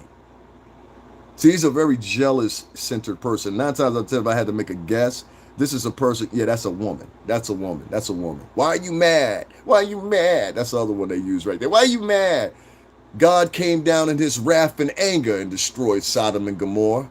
God came down in his wrath and anger and made it rain for 40 days and 40 nights. God came down in his wrath and anger against who? Cain and Abel. God came down in his wrath and anger. This is repeatedly mentioned in the Bible. Any nigga that says anything different than that, that's the demon right there. That's the demon. See, when you go online and you taunting people, and then a person gives you a response, and it's not the response you give, you feel like you should be coddled in the response. Really what it is a whole bunch of niggas that grew up in the ghetto, and they want to be recognized as they're better now. But you can't go in a time machine. See, you have to be actually like me and actually, okay, that's enough for you. Goodbye. You can't compete. You've been here for 12 years and you got fucking no subscribers. How can you compete? Why are you here? Why are you in people's chat rooms acting like an agent? And that's agent shit. Does anybody disagree with that? If a motherfucker nigga, I don't know you. I don't give a fuck what you talking about. Go on with that nigga shit. Nobody give a fuck what you talking about. You're In the black community, I don't give a fuck, nigga. Like, I'm here to tell you, like, you don't see it. I don't give a fuck. The point is, you see how much fucking effort he put into that? Pay attention. Did you see how much? Thank you. Ricardo said, now one, this is what they do. So they go to, this is Black Americans. They're going to each channel. And so what he'll do is, based off the interaction I had, that's why I said I don't fuck with them no more, because they're easy to manipulate. He'll go back to the channels that he frequents, and he'll be like, that Devin Lewis, he did terrible to me. And he did this, and he did that. And they'll ride off that. And so now you got 15, 20 people in that community that's now all in their mouth talking about da-da-da-da. That's why I said I don't do no topics for them no more. Fuck them.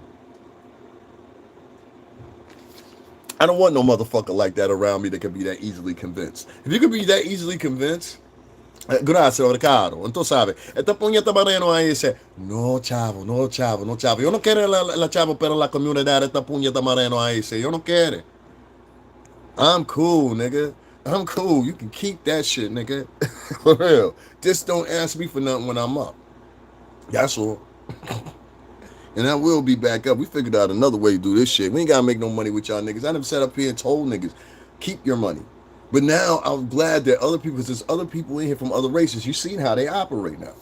And that was a woman. Trust me, that was a woman. I'm pretty sure I know the woman it was. But that's why I asked you, who elected you to run around talking about who can ask for cash apps and who can't? These people are communist. And they're gaining these, and y'all don't understand and y'all not following it. They're doing communist moves behind it. And the person you should look for is Tariq Nasheed. He's the leader of these communists. These people are communists.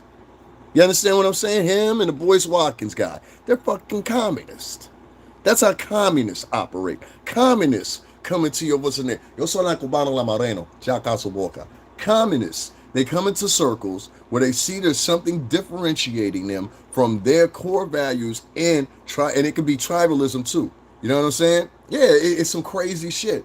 But the point I'm getting at is these people are evolving into Marxists, communists, and traitors. You understand? They'll talk about black people did, white people did them wrong, white people did them wrong.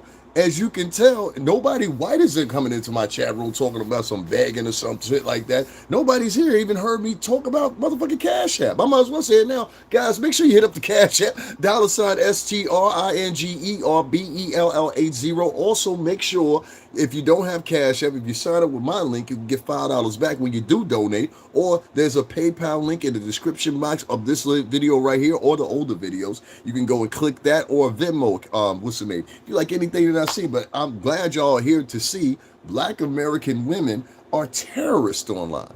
These bitches out here that was a woman, that wasn't a man.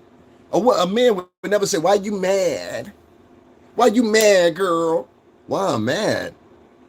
Nigga, why are you so stupid to think that you can go around saying whatever the fuck you want to somebody and nobody's supposed to say anything to you? That's someone that's got a mental problem.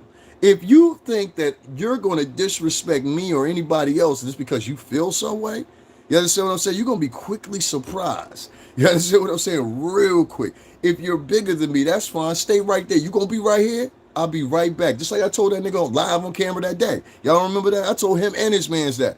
I said, you going to be right here? I come back, them niggas took off. You're not going to talk to me any old fucking kind of way. It's just not going to happen. So fuck you. Now for sitting here being like decent about the situation and trying to talk about different subjects and shit like that. I was getting ready to talk about 2 black subjects on here, and I got a black bitch coming over here talking about, yo, you asking for donations, you begging. Now let me tell you what it really is. A lot of people doing, and this is the last I'm gonna get on this Jeffrey Epstein shit and all this shit, because they already got me frustrated a little bit. Anyway, long story short, doing the Diddy trial, right? I was down there 11 months ago. Not the month that the trial started in May, but 11 months ago. Now, y'all tell me if this makes sense to y'all. I was there. I live in Connecticut. I was traveling to New York, right? I went to all the bail hearings. I went to the jury selection, and all but 2 weeks, because we had a problem down there when them niggas showed up down there. You understand what I'm saying? So we had a little problem down there when them niggas showed up down there. You could ask anybody in major media the same thing. They're going to tell you the same shit. Everybody was showing their ass down there, acting loud, being obnoxious. The majority of them were women, black women, acting a fucking ass of themselves. And nobody wants to talk about that shit. The majority of the dudes wasn't doing. Most of the guy vloggers were down there chilling. I even have a situation I was involved in. That's what made me miss 2 weeks, because this black girl was down there. She had flashed her breast in front of everybody for 15 minutes. They let this broad act however she wanted to in front of a federal fucking courthouse. I still can't understand that. I still can't understand that. But she did it. And so anyway, you know what I'm saying? Anyway, long story short, I got into an argument with her, whatever. We ended up getting a viral video out of it that's on Myron Gaines' page that puts me in the right light of how the shit happened. And I appreciate Myron Gaines for doing that. One happened fresh and fit over there at that podcast. So I appreciate that. You go on Myron Gaines' page and just go to videos. It's still there. You know what I'm saying? You might have to scroll a little bit, but you'll see me in the headline and see me in the thing or whatever, so you'll know it's that video. Anyway, long story short, you got these communist, Marxist, separatist, tribalist African Americans are doing this a lot. And that's what I said. You're sitting up here talking about complaining about white America, but you're using white American tools to do what? I don't understand that. Like, that's some new shit right there. So bitches is telling niggas don't donate to niggas. That's some new shit right there. You asked me why I don't fuck with them motherfuckers, and now I don't fuck with y'all, nigga. I don't fuck with no nigga trying to stop me from getting money, because in real life, I would have killed your motherfucking ass for some shit like that on the block. Like, for real, niggas would have got you the fuck up out of here. If I would have heard we was on the block and any nigga, I don't care who it is, Gene Dale Order, pay testament to this, because you know what I'm talking about. If I would have heard that a nigga was telling niggas, yo, make sure that nigga don't get no money, yo, you gotta go. You gotta go. So that's how you know it's a coward bitch, because a coward bitch is doing this shit motherfucking digitally. And you're sitting up here trying to dictate to another person's audience because you've been here for 12 years. But anyway, long story short, the whole time I covered that trial, whatever, I got very few donate. I mean, when I say very few, I mean very few. And they always came from the same people most of the time, right?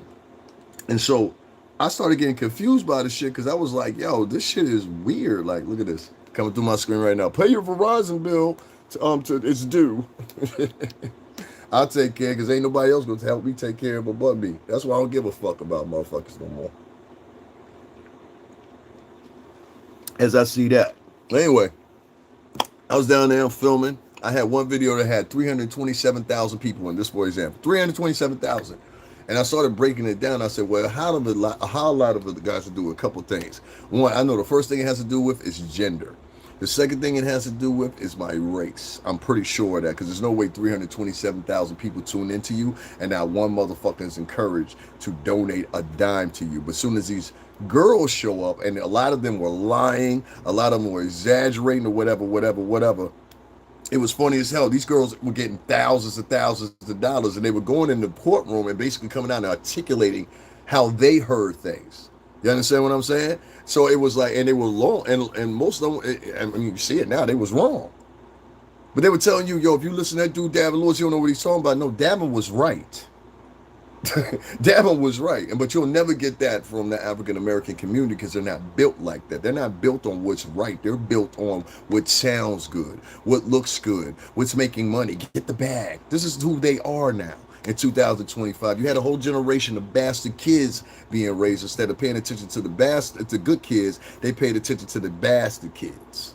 So that's why the bastard kids are forefront. That's why a bitch can have a makeup line that's made up of STDs, like Sexy Red. You understand what I'm saying?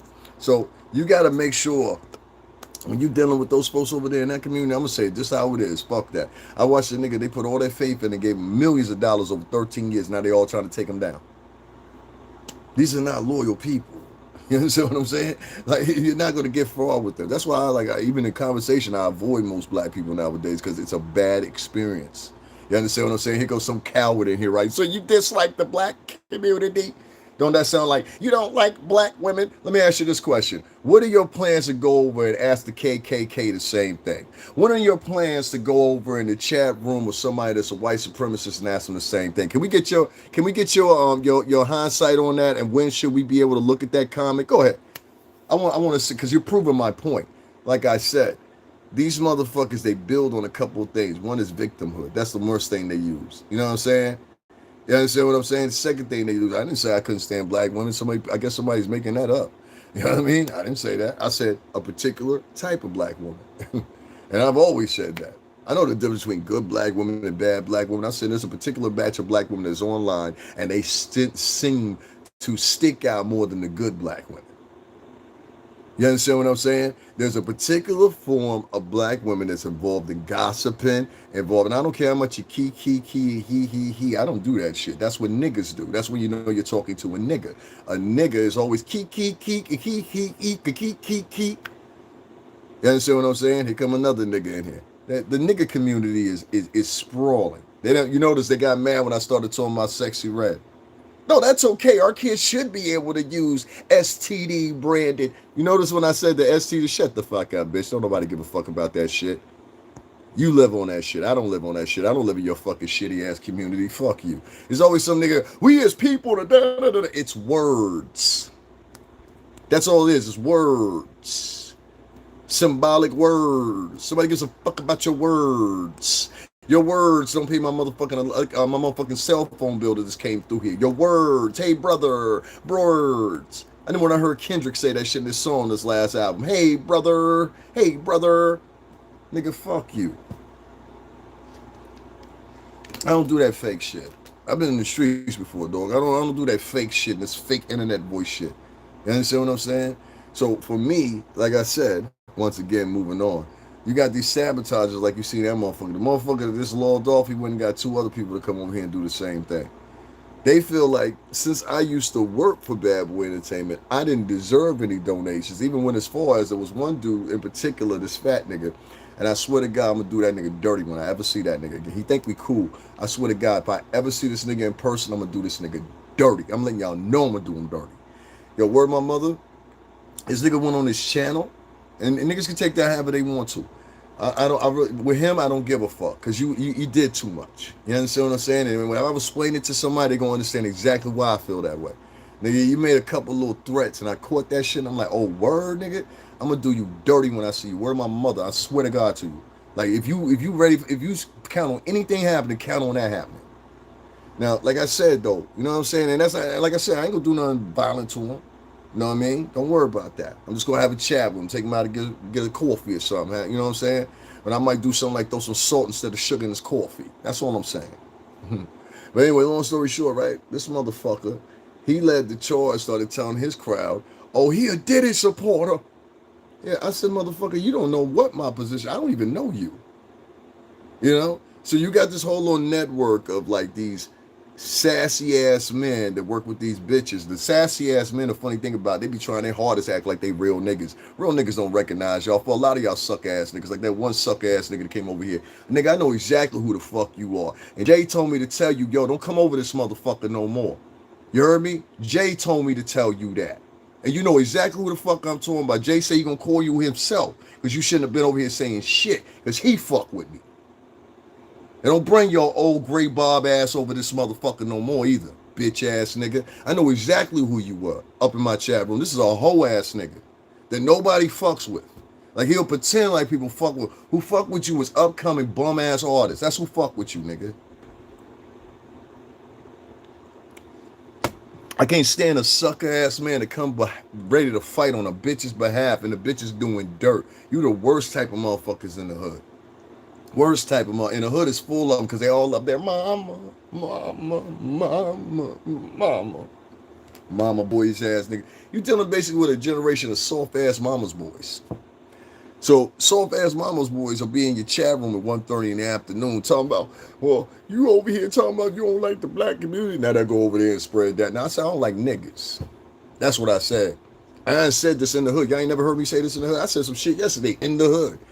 Because niggas know that's how I feel. I fuck with black women, stand-up chicks, the chick graduating from college, the chick doing this, the chick doing that, or whatever.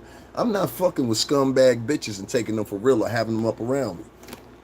What would I have a bitch that sits around on her channel? If the bitch sit on her channel gossiping all day, please pay attention to that. She is sitting around grabbing info on your motherfucking ass too. And you think this because you employ her, she work for you, and she cool for you. If she won't do that to me, shit. That bitch will get you first, nigga. That bitch will get you first. And y'all sitting up here, oh, that's my sister. That ain't your sister. That bitch hates you. What's going on? The marathon continues.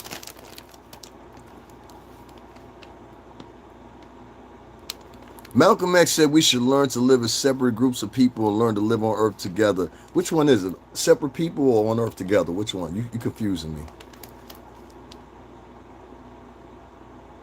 I'm not talking. Listen, what you're talking about is you listen. Why don't you just go join that little town in Arizona and call it a rap? You're trying to be an articulate racist.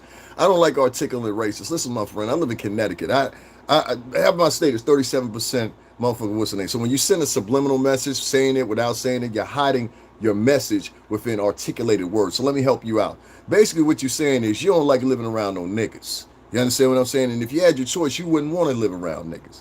I'm not talking about living around niggas because I don't live around niggas either. Nor do I want to live around, hold up, poor white trash either. I understand what I'm saying? Because see, poor white trash is worse than niggas. So let me explain. Poor white trash has a tendency, and you always know poor white trash when they run up on you. Because poor white trash does to do shit like this. I know that I'm right. Let me put this in an articulate phrase that I've read out of a book that I don't have to capsulize my actual feelings, but at the same time hinder me from actually being a racist and saying what I want to say. The racism is hidden within the message, but it's so cleverly articulated. And no, motherfucker, it's not that clever. Malcolm X didn't say shit like that. Who said something like that? Even similar to that. Nah, we're done. We're done. Bye-bye. Bye-bye. We're done. We're done. I don't do that. Mm-mm. Mm-mm. He must have not been hearing what I'm saying. I don't argue with poor white trash either. See, I know white people that's richer than him. Why would I argue with poor white trash? That nigga look like the motherfucking janitor in this picture. Mm-mm. You look like the help. I wasn't even gonna give you the privy of it. Oh, I'm not tough at all. Mm-mm.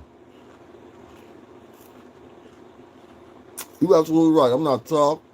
I'm pussy. You right, man. You right. I'm not tough. But the niggas I'm gonna send after you is tough. You can tell them all about it. Okay?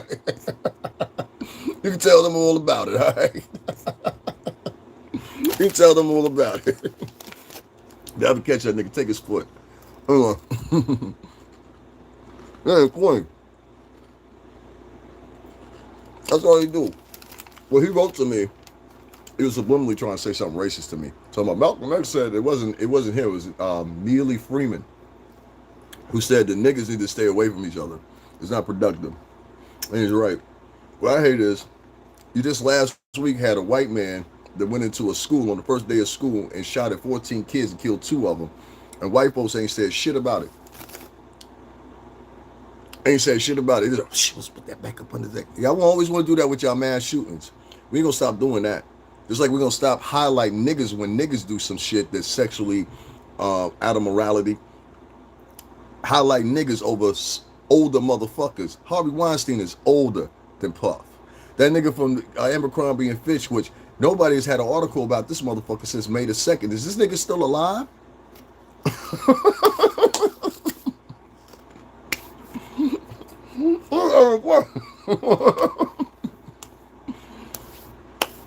If you don't know, the dude that was arrested from Abercrombie and Fitch, they put him to be evaluated. Okay? So he was evaluated at another prison. So they revoked this bond because the bitch nigga was on bond. Now, this will put it in perspective. You'll understand what I'm talking about. This nigga was actually holding auditions for these Abercrombie and Fitch models or whatever. That dude's not a trans man. I don't care what black people did out there. Who gives a fuck what they did out there? They ain't helping me. Listen, this is the thing for me. You know, I come from 2 communities, so it's like for me, I know the difference. This past weekend, the people that I was with was Honduran and Puerto Rican, right? And two or three different Dominican folks or whatever. And so the thing is, I know that camaraderie. I don't know. The guy wasn't a trans dude, man. There's a picture up here on him on camera. He's not a trans man. You talking about the person that shot up the shit? Yeah, they was a trans person. I thought you were talking about the dude from Abercrombie and Fitch. You're right, my fault. But with that community, I just gotta say it like this: that community does not support me. One point, I'll give you a perfect example. During the pandemic, I was in New York City, right? And it was the hardest hit in the United States with the pandemic. I mean, there's people dying, shit like that, everybody left and right. The whole city had been shut down. You never seen New York City like that ever in your life. Now, the people that were there, they understood what was going on. But people that was outside of New York, they thought it was fake or whatever. So I was fucked up and I was homeless for a minute. In that whole shit, nobody ever asked me if I was all right. And that's what, ironically enough, that's how I started this channel, vlogging about this shit. And I just remember, and it'll always sit with me. And this is why it'll sit with me before you say anything. I remember all that. Just only I danced on MTV on Direct Effects for almost a year and a half. We did 2 seasons with them. Me and my homie, who I call my brother. And so, no, actually, I brought him on the second season. So second season, I was more on the first season, the latter half of the first season, but still the first season. We would record like 2 or 3 shows a day. You don't believe me? Go ask Funkmaster Flex. So anyway, long story short, it was weird. Shout out to T. Clayton, you know what I'm saying, who's a producer, Burnham and Murray, all of them. But it was crazy to me because I would always put chicks in position. There's 2 chicks that are still working in the music industry because of me.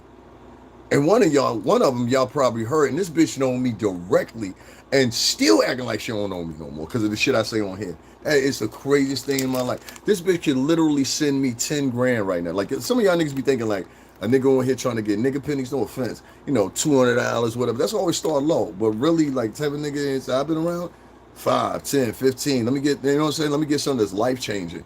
Like, what I found was when I was going through that shit or whatever, I had black women that was coming on my channel, and they was just because somebody wrote, "What black women hurt you?" I said, "These group of bitches, you know them."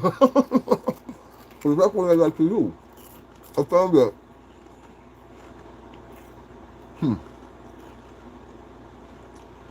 I won't just necessarily say black women, but I know black women and Spanish women do this a lot.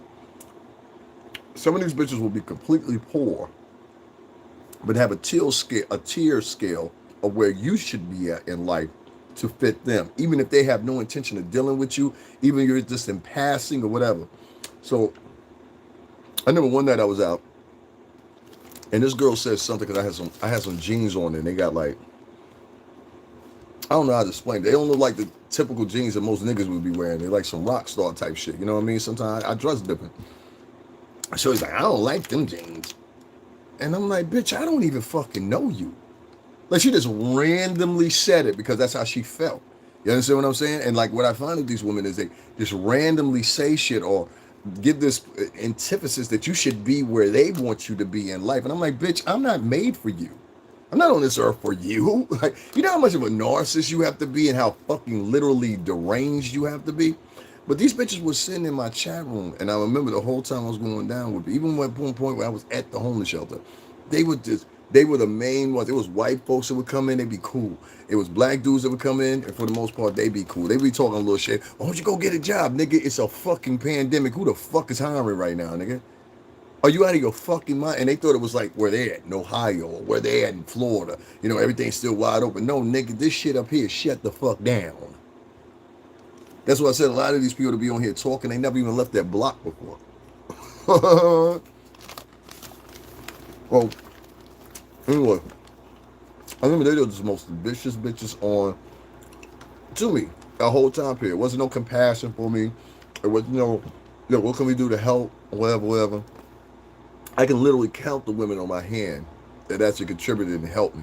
So what I started seeing was, and it's not just that, it was other things that I've done. I've always helped black chicks. Like, so to have bitches come in my chat room, and you do the same thing I do. You got your subscribers coming over here, and you do the same thing that I do. You got your Cash App up, you got your PayPal up, or whatever. You trying to monitor how another nigga make money? That's Gestapo fucking communist shit. And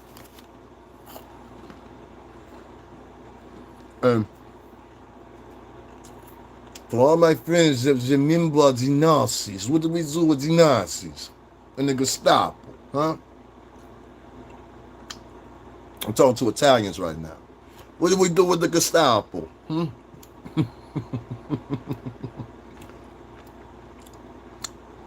Oh yeah, the Gestapo has to be stopped. See, y'all be missing something. I went to college too. Y'all be missing something when these bitches be talking. I don't miss it. See, Most of the strategy that these girls use on the internet, they're using it from a perspective of reverse psychology. That's for one. The one thing they do with the guys is they try to affect the men's self-esteems.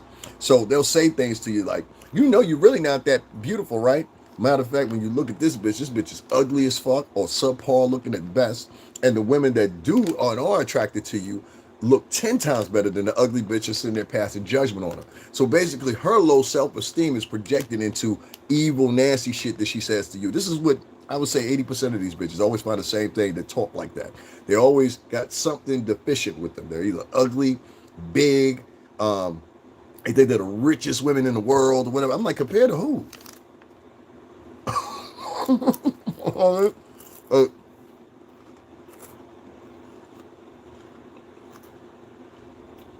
I'm not in competition with a woman.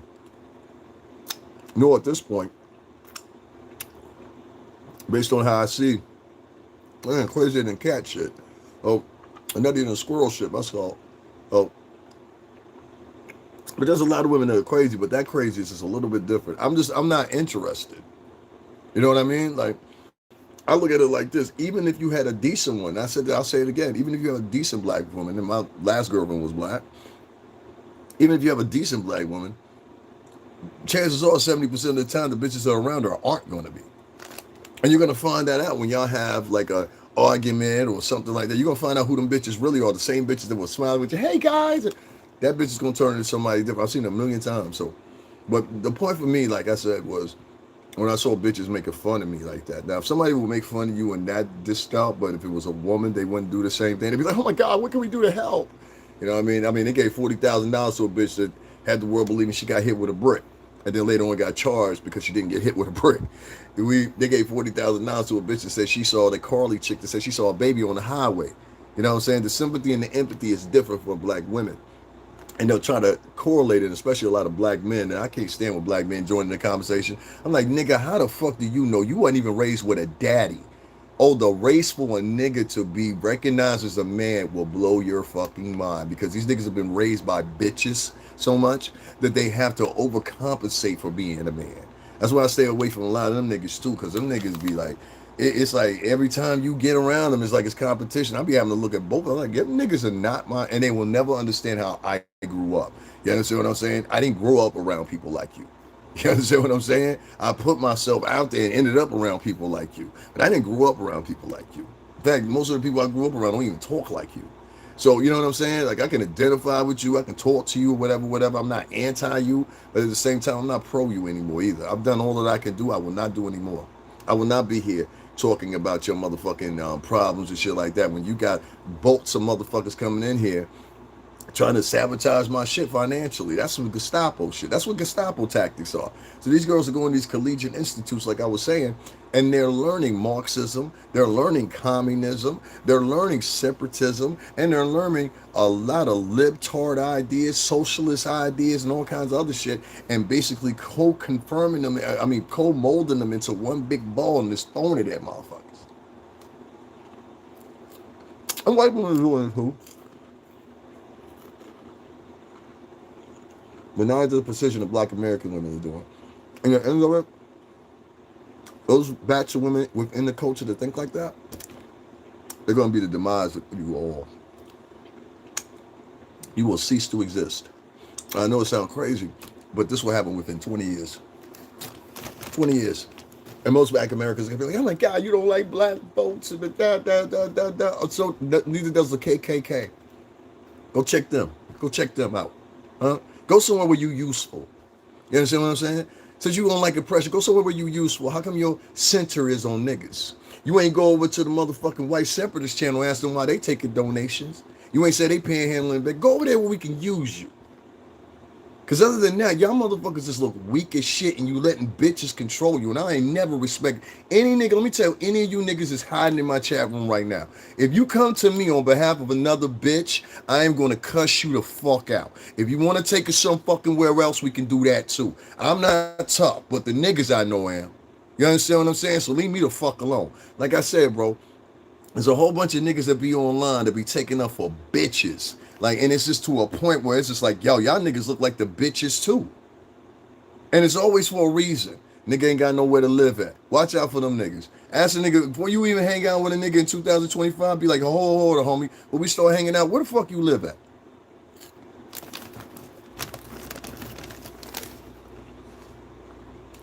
Ask a nigga where the fuck they live at.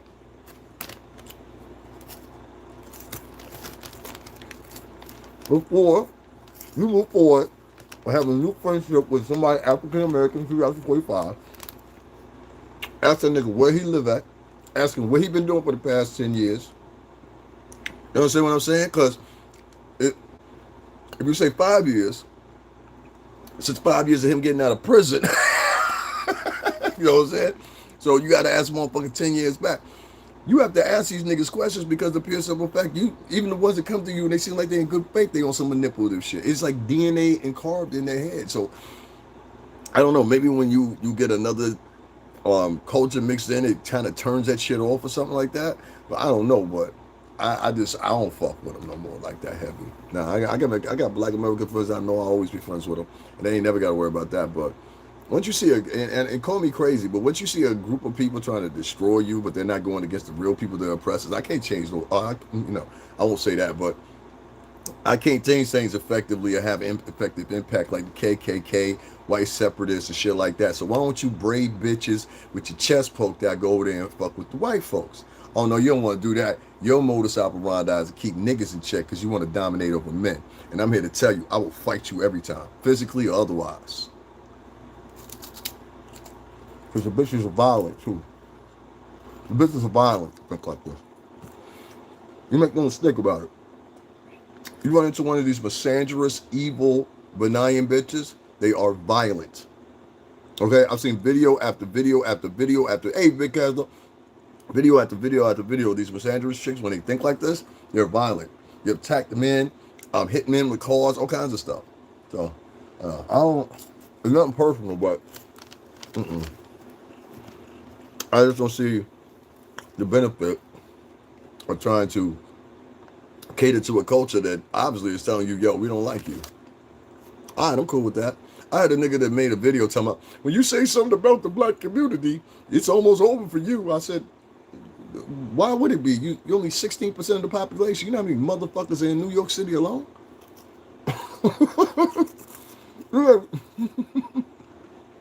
Hold on. You think I Show Speed, you think, what's the other niggas name? Kai Cenat, Marcus Brownie, all these people, you think they got huge because of black support? 60% of the population? Fuck no, they didn't. Matter of fact, Marcus Brownie had a thing where he was talking about how black people used to make fun of him when he was sitting up there talking about tech. They were the main people attacking him. You don't know what you talking about, little nigga. This nigga's the #2 vlogger on YouTube now. Outside of Mr. Beast. Oh.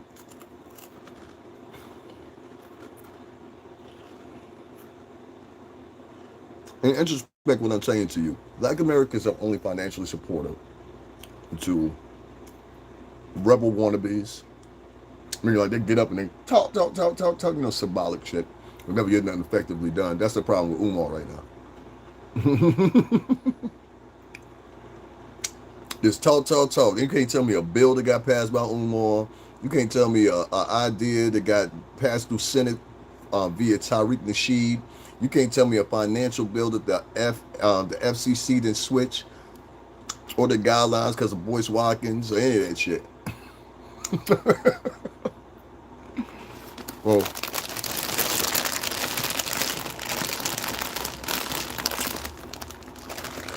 you ain't got to come back at all. In fact, I don't want you to come back. So y'all come back after you finish now. Don't come back at all. Don't come back at all. I'm not one of those hungry, looking for followers type of guy. I don't give a fuck. This shit is a illusion. And when you figure it out that it's an illusion, and it was only made to fit your dopamines. You get a high when you get likes. You get a high when y'all see motherfuckers doing certain shit on here, on this app. And as many of the other apps are the exact same way. And I was going to talk about how the YouTube algorithm really switched up, but you'll figure it out. I ain't helping niggas. Fuck that. That's one thing I learned about on here. Stop. Don't. If you a blogger and you just now starting, I've been here for 6 years. If you're a vlogger and you're just now starting, let me tell you something. Don't give these people too much information. They want it for free. You understand? And they will take your idea or your information, run it on their channel, and they'll receive hundreds of dollars in cash apps for your ideas. So what you need to start doing is, in this new side of the game now, make sure that you aptly, what the fuck going on here? Oh wow, hold on one second, let me plug this up. Make sure you aptly put an edit on anything you say. Don't be on here trying to share information with people, especially if you're in the black community. Do not try to be friendly and nice with them. They're not trying to be friendly and nice with you. Their modus operandi for at least 80% of them is to destroy people. You understand what I'm saying? Especially if the person looks like them. That's why I called out that motherfucker earlier. I said, how come you want to know with the KKK channels when they got, I go over there and leave comments. Some of them come over here fucking with me. Some of them respect me over there because I got the balls to come over there. Like one of them I went in their chat room before, was one of the separatist groups. I ain't gonna call you out, but I came over there. I said, yo, I'm black. And that shit you just said is untrue. The motherfucker went and Googled it and he apologized. So I was like, all right, cool. And I left. I didn't have to troll. I didn't have to do none of that shit. I saw a light go up after I said that story. So, you know what I mean? If you're going to be in a motherfucker that's the same color as you's chat room, talking about you asking for donations, you panhandle. And I hadn't even mentioned it. That's what's insulting to me. And I had a story to talk about black people. That's funny. I'm going to tell you what I was going to talk about next. Just so you'll understand what I mean by it. These are some of the most ungrateful motherfuckers you ever meet in your fucking life. No, I will never forget these moments, dog. Fuck some cash apps. It's the sentiment. You're coming to people's channels talking about, you understand what I'm saying? Don't worry about it. I don't fuck with you. I don't fuck with you. I don't do Q&As either. I don't like niggas asking me about Q&As or whatever. You probably wanted to, you asked me that because you part of that shit. That's why. That's why you asked. What channel is that? You asked that because you part of it. That's why. Or want to be part of it. I don't know you. Hold on one second. I'm going to talk about this shit real quick. And I didn't really want to talk about it because of the way I'm feeling right now, but I'm going to talk about it anyway, just to be cool. This is what's in my title when I talk about the Barnyard Party. There was a little incident here at the Barnyard. I'm still trying to figure it out.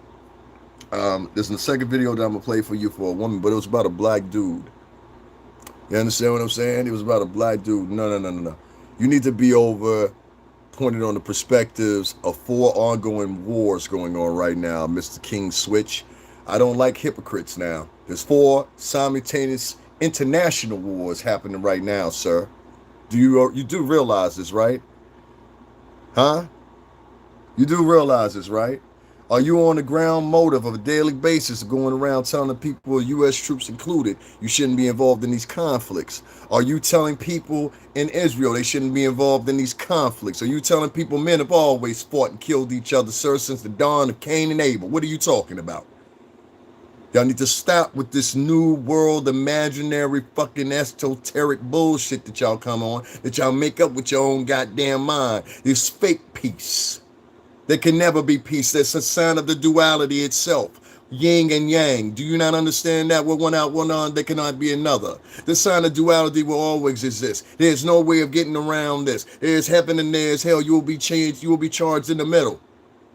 This fake positivity, nigga, I remember real positivity. I'm in my 40s. I remember the real positivity of the 90s. That was real positivity before we had fucking internet. These niggas is coming on here talking about this fake positivity shit. We should all be friends. Any motherfucker that come up to you talking about we should all be friends, get away from that motherfucker immediately. Immediately. Anybody come to you and they smiling too much, you're like, hey, everybody's happy. Get away from them immediately. That's the demon. But anybody that tries to shame you out of anger or tell you you shouldn't be mad or you shouldn't be warned, well, sure, I can point you to 4 international wars that are happening right now. That's for one. Number 2, I can point you to about 20 different hate groups.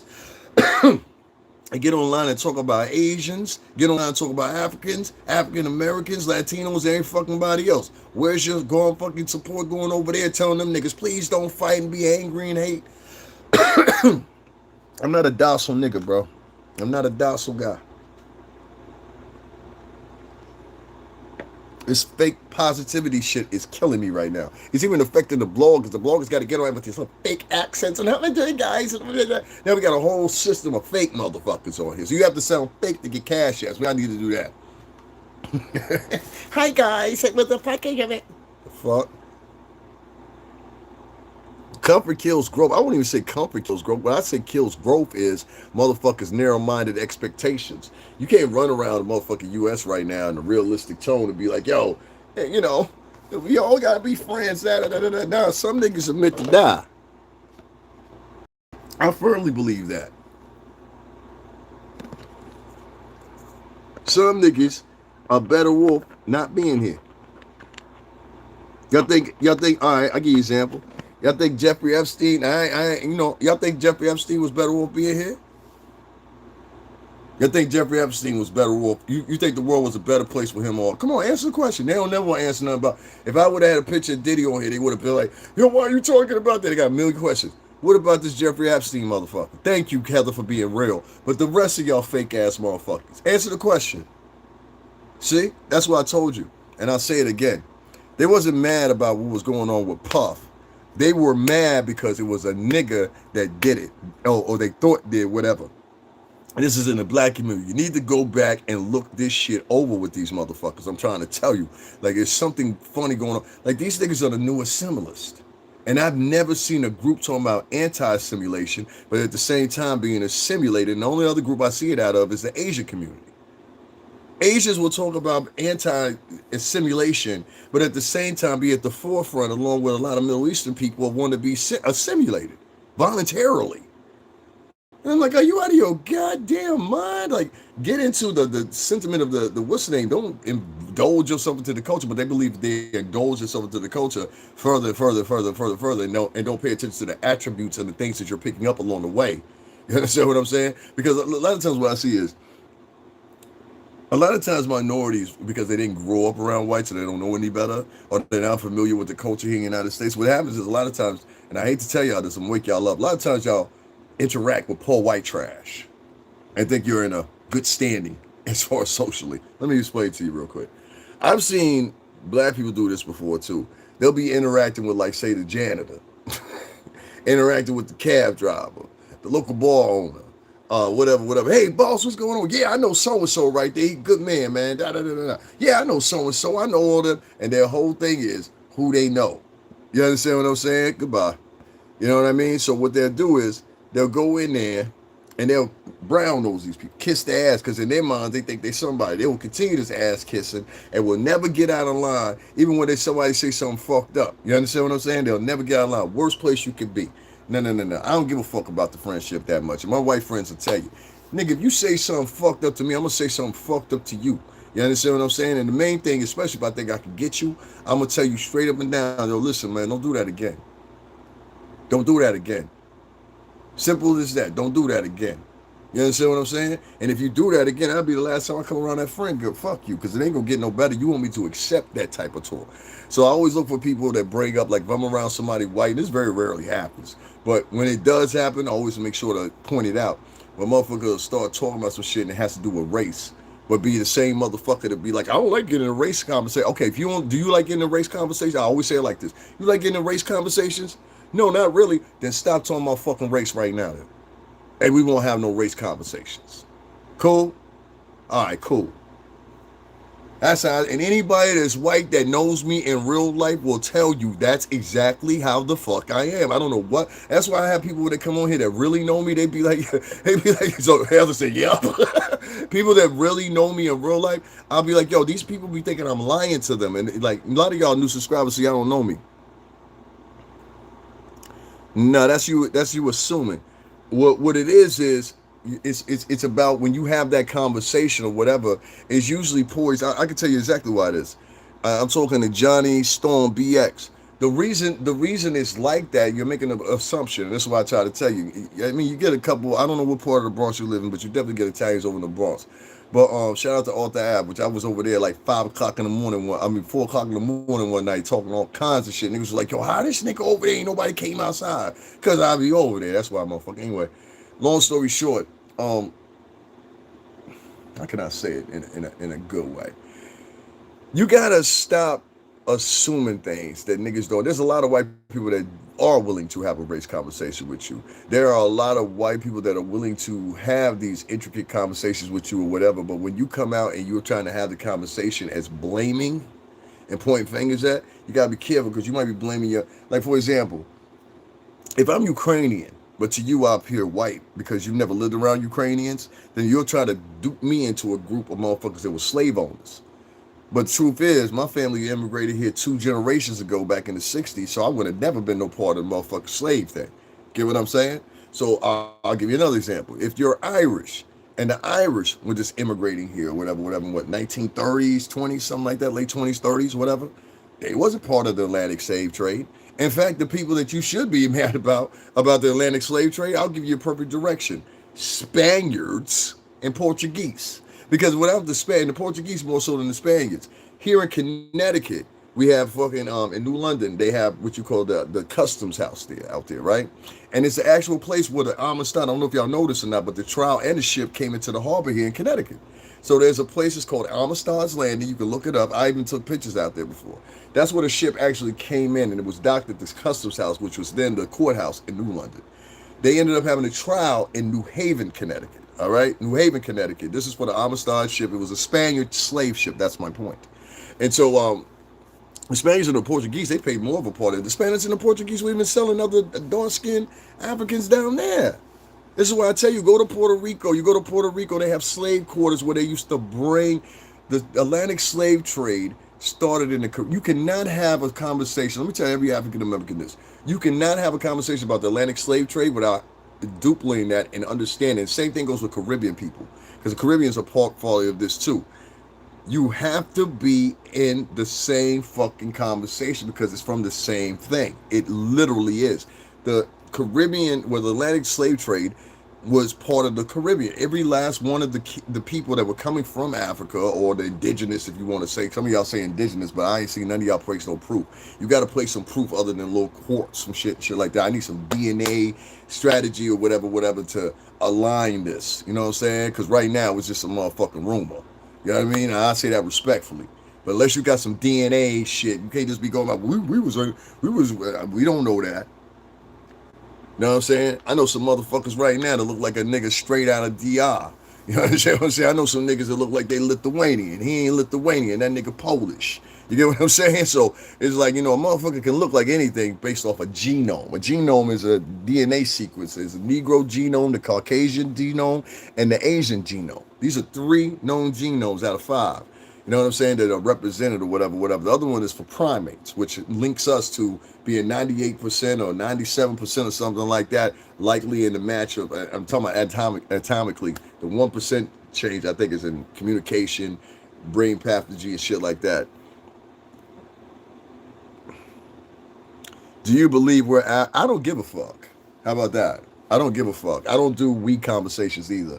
The people of let me tell you about the we us crowd. The we us crowd that came in here, told people I'm panhandling, not to donate to me. The we us crowd. They came in here and told people don't support my channel. The we us crowd come in here and tell me I don't know what I'm talking about. The we us crowd, huh? Now I don't do that we us shit. Now I'm not gonna butt answer shit, nigga. I don't butt answer shit. Nah, you got the wrong nigga. You looking for your son, huh? You looking for your son? Man, your son ain't over here. You take care, Johnny. He's looking for a son. Poor Johnny, he was looking for a son. Oh, I got you. No, your son ain't over here, nigga. Your son ain't over here. I told you. Answer the question, yes or no. You think you done picked up a bitch, huh? I got you. Oh, yeah, I got him out of here. I always do. I saw the other shit he was writing. I just tried to give him a chance or whatever. But like I said, these niggas will come in here asking shit or whatever, and then they'll have no authority over anything. I don't really. And it got to the point where I just like, I do this now just to keep the numbers going. You understand? And a few people like you, Heather, and a few other people. Some nigga talking about he can't block the messages above, whatever. I don't know what the fuck you're talking about. I don't care. Somebody else fucked up in here. Yeah, bye, Johnny. Fuck Johnny. These dudes be dedicated. You see how he was just dedicated in here? Like, I don't even know you, dog. It's just like, yeah, you come on here, you go live, you can't make no money. Google is doing some funny shit where they I don't know if I showed y'all yesterday, curly enough. Thank you very much, Clifton Davis. Clifton Davis, thank you, Clifton Davis. He donated $10. At least one person donated. I don't know if I showed y'all yesterday. I wanted to show y'all again. Let me show you why I keep having the conversation about the Cash App shit and all that shit. Because it's actually, I'll play this in a minute. We can go back to that in a second. I want to show you why I keep having this conversation. So many of these people, they kind of slow, the ones that be talking the most. So they don't pick up on certain shit. So I don't expect them to be that smart. You know what I'm saying? It's like one thing you got to understand when it comes to niggas, poor white trash, and specs, they're not very smart collectively. That's why they can't never join on nothing. So when you're dealing with those types of scopes of people, you got to always realize these are not educated people. Poor white trash niggas and specs are the worst people on the planet. By far of none. Hold on one second. They have no understanding. They don't want to have any understanding. And the way they live life is key, and he. Much like bitches. Anyway, let me give you an example here. So, I wanted to go over this with y'all. This is, and I'm going to turn this off for a second so y'all can see real good. This right here, and I don't know, well, y'all can see that. This right here, and what I did was I circled. Now, y'all see right there, this is just for the little 2-week period right here. You see that's 143.9K viewers, right? What do you see attached to that? Those are new viewers, right? Then if you go to the second one, it says 106,000 of the views were contributed to what? Casual viewers. But if you go down to the third tier, only 11.1K were my returning viewers. Do y'all see that? Now, many of y'all will be like, oh, maybe that's your fault. No. It's not that. I ask, if you're in my chat room right now, you found me by scrolling, put write yes in the chat right now. If you found me by scrolling, just scrolling through this app, let me know and put it in the what's name right now. Watch this. I'm going to prove something to y'all. If you have to say, you know I did. Mr. Coach said yes. Ronald Jordan said yes. Uncle McCullough said yes. That's what I'm trying to tell you. The algorithm is changed up again too. They're going to strengthen that. So for all of y'all, it's not just me, it's everybody. You're going to start seeing this more and more and more. Y'all going to remember, y'all going to take it back and be like, yo, he said that shit when you get confirmation from whoever your favorite person is. You know what I'm saying? But here goes another motherfucker in here. Has anybody heard me say anything about Cash App? Anybody? Has anybody heard me say anything about Cash App? Write a no. Has anybody heard me say anything about Cash App? Or am I out here trying to give somebody some, what's the name? Anybody? If you're new here, you were scrolling. My point is, has anybody in my chat room right now heard me talk about Cash Apps? Anybody? Go ahead. Anybody? Go ahead. Anybody? Nope. Anybody else? Anybody heard me talk about Cash Apps? Nope. So everybody in here saying no, but you see this one motherfucker, right here, some motherfucker named F-Bomb. You can get out of here. Nope. Everybody saying nope, right? But this one motherfucker right here, he's live begging.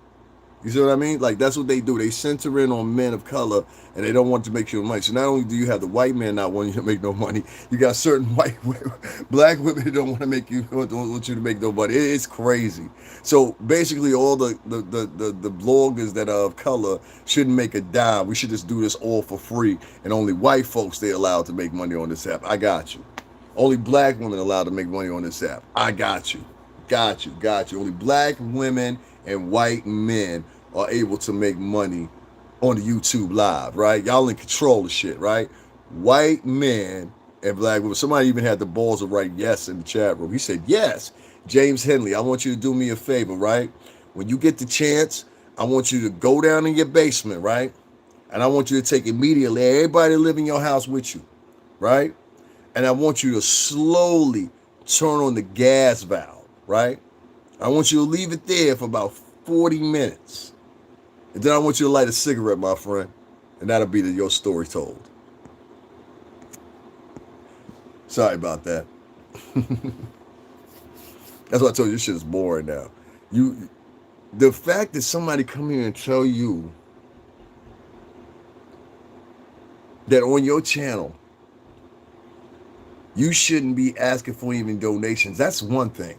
But it's another thing if a motherfucker come on your channel and tell you live streaming and panhandle like they so like you do you understand like these are motherfuckers that have elected themselves. This is how mentally ill these motherfuckers are. This is a nigga that's elected himself to say I want to be the overlord of all black people and people that look black and go over here and tell people who can ask for cash apps and who can't. You know that's a step right. Yo, in a regular world a nigga will kill you over shit like that, bitch. Do you understand this? Like you don't want to go into this behavior because there's niggas out here. You're gonna do this to a nigga, and a nigga is gonna come and he's gonna harm you. They're gonna find out who you are. A lot of these bitches think they hiding. You're not hiding.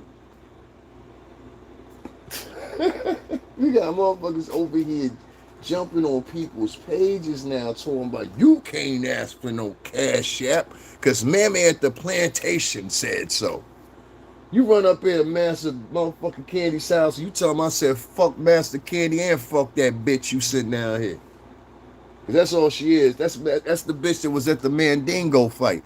The bitch that grabbed the champagne in front of Django and went and sat and watched the rest of the fight as two black men killed each other and looked like this. Psst. Had that same little nasty little fucking, that's the same bitch. This is the same bitch. That's that bitch that grabbed the champagne bottle with Django Unchained. Y'all remember the black chick? She was Calvin Candy's whore. Y'all ain't feeling the symmetry here? White man just run my chat room. Only white men and black women are allowed to ask for donations and support. This Master Candace app now. Us and Mammy is taking it over. Is you now? Is you now? Is you? You and Mammy, huh? Maybe we need to center our attention on these motherfuckers. They seem to be the problem. Mammy and motherfucking Monsieur Condi. Maybe we need to focus our attentions on somewhere else. I think that's what I'm going to start doing. I'm going to start focusing my attention on white men and motherfucking black women. Because y'all seem to be a motherfucking psych op out here that's motherfucking praying with people. Some niggas ain't going to understand what I'm talking about. You know what I'm saying? Like, if you're smart, man, you know what I'm saying? You know, at a certain time, Jack the Ripper said, bitches need to come up missing. Stop prostitution out here.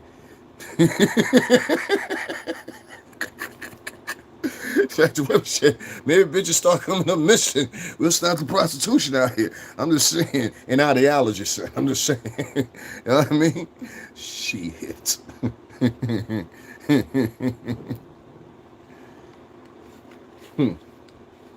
Bitches is out here telling niggas, got motherfucking agents coming over telling niggas, yo, you over here begging from donate. I ain't said a goddamn thing about donations. That's why I said I was going to talk about this story about this little black kid. Y'all want to hear it? So this black kid, I don't know, for whatever example, whatever, he was in Missouri, some fucking where like that. I don't know where the fuck he was. Some Midwest fucking shumbuck ass town or whatever. And he went to a barn party. He was the only nigga there. Now, I'm not saying that this happened because I done been to situations, man. I done been to Italian Fest and every fucking thing else by my motherfucking self. Something happened and transpired in that party. I don't know what it was, but evidently he had been brought there by three of his young white friends, because this kid was he was in high school a little bit, just fresh out of high school, 1 or 2, joining by the age. They threw him into, they were in this barn and they were having a party in the barn, and somehow or another they all started swinging and fighting each other. You can't ask me shit. I don't fucking know you. I'm not here for no Q&A. Fuck you. Fuck everybody in your family. I don't want to be your fucking friend. Don't ask me shit. You understand what I'm saying? Straight like that. I don't fuck with nobody coming here talking about, let me ask you something. I don't like that shit. You can't ask me a motherfucking thing, bitch. Sit back and enjoy the ride. Yo, what's good, man? Hope you having a good day. Yeah, I'm having a good day. What's going on, Gandalf? I know who you are. Now I saw that cucksucker ahead of you. Don't come in here asking me shit.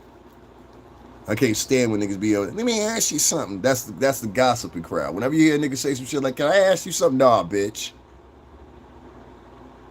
And that's how y'all need to start addressing these motherfuckers. The same way they trying to shame you for not trying to be a conformist and roll with their ideas or whatever, you need to start shaming these niggas for gossiping, especially the bitches that's out here gossiping. But anyway, this black kid was in the barn. I'm gonna show y'all a little bit of the video. I ain't gonna show y'all a lot because really, this is based off the responses from these black niggas in here. I really don't give a fuck now. Fuck them. So anyway, long story short, and I'm bringing that. Fuck them. You know what I'm saying? Anyway, something happened. Something transpired. I don't know what happened, but they started fighting this dude, and it was like white kid after white kid after white kid after white kid jumping him. I did not see one nigga in that video. Not one. In Missouri. You know what I'm saying? No, I don't have no prey on people. You know what I'm saying? But they over definitely preying on me. And I'm letting niggas know you keep preying on me, and I'm letting the police know that if you watching me, I'ma kill one of these niggas. Cause see, now it's drifting into motherfucking what you call at that point harassment. If you're coming to my channel, you're telling people don't motherfucking donate to me, you're trying to taunt people not to donate to me, you're trying to financially sabotage me. Behind that, you leaving out motherfucking comments that you scared to say in a real profile. Write your real name and you'll show your picture if you want to threaten a nigga. Other than that, I am not scared. So I'm letting any federal motherfucker, any motherfucking police officer know I do not start my streams off making fun of people. I do not start my streams off attacking people. I respond to motherfuckers that's attacking me. And financially sabotaging somebody, I know you even as a cop or somebody in that position would not have that either. I don't believe in taking motherfuckers to court. I don't believe in motherfuckers. I believe in handling it myself. So if you're trying to financially sabotage me or tell me that you're gonna motherfucking what's the name do this or do that, officer, I'm just letting you know I will gladly kill one of these motherfuckers and take them out of the motherfucking problem. Their problem anyway. Their problem anyway. You know what I'm saying? Just go left when I go right. That's it. That's all I ask. There are people on this app that are literally harassing people, following people they don't like. I have people following me that don't like me. That's why you don't see. That's why you don't see people hit the like button. Because it's a whole group of motherfuckers following. Now, it's not paranoid schizophrenic. It's like it is what it is. These niggas, like, I have people what they call hate following. So they wait till you go live and they want to hear what you got to say or whatever. They're never going to hit the like button. They're never going to donate to you. Most of them ain't even got a credit card to donate to you. So it is what it is.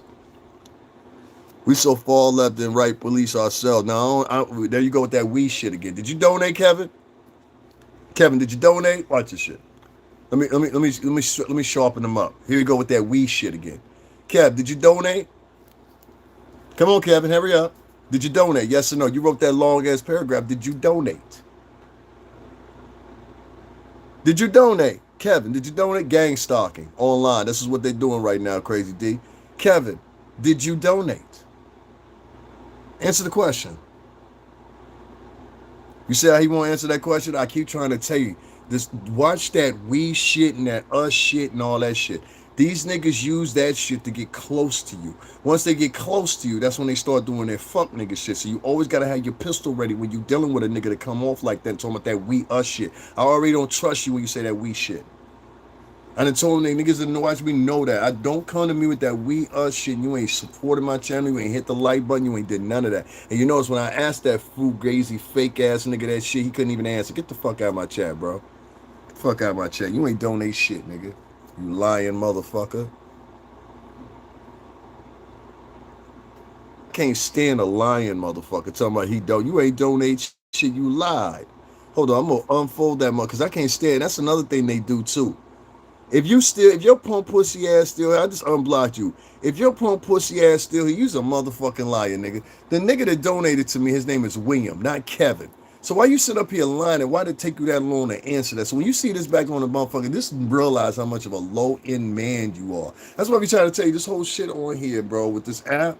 It's basically nothing but like a fucking reverse psychology op.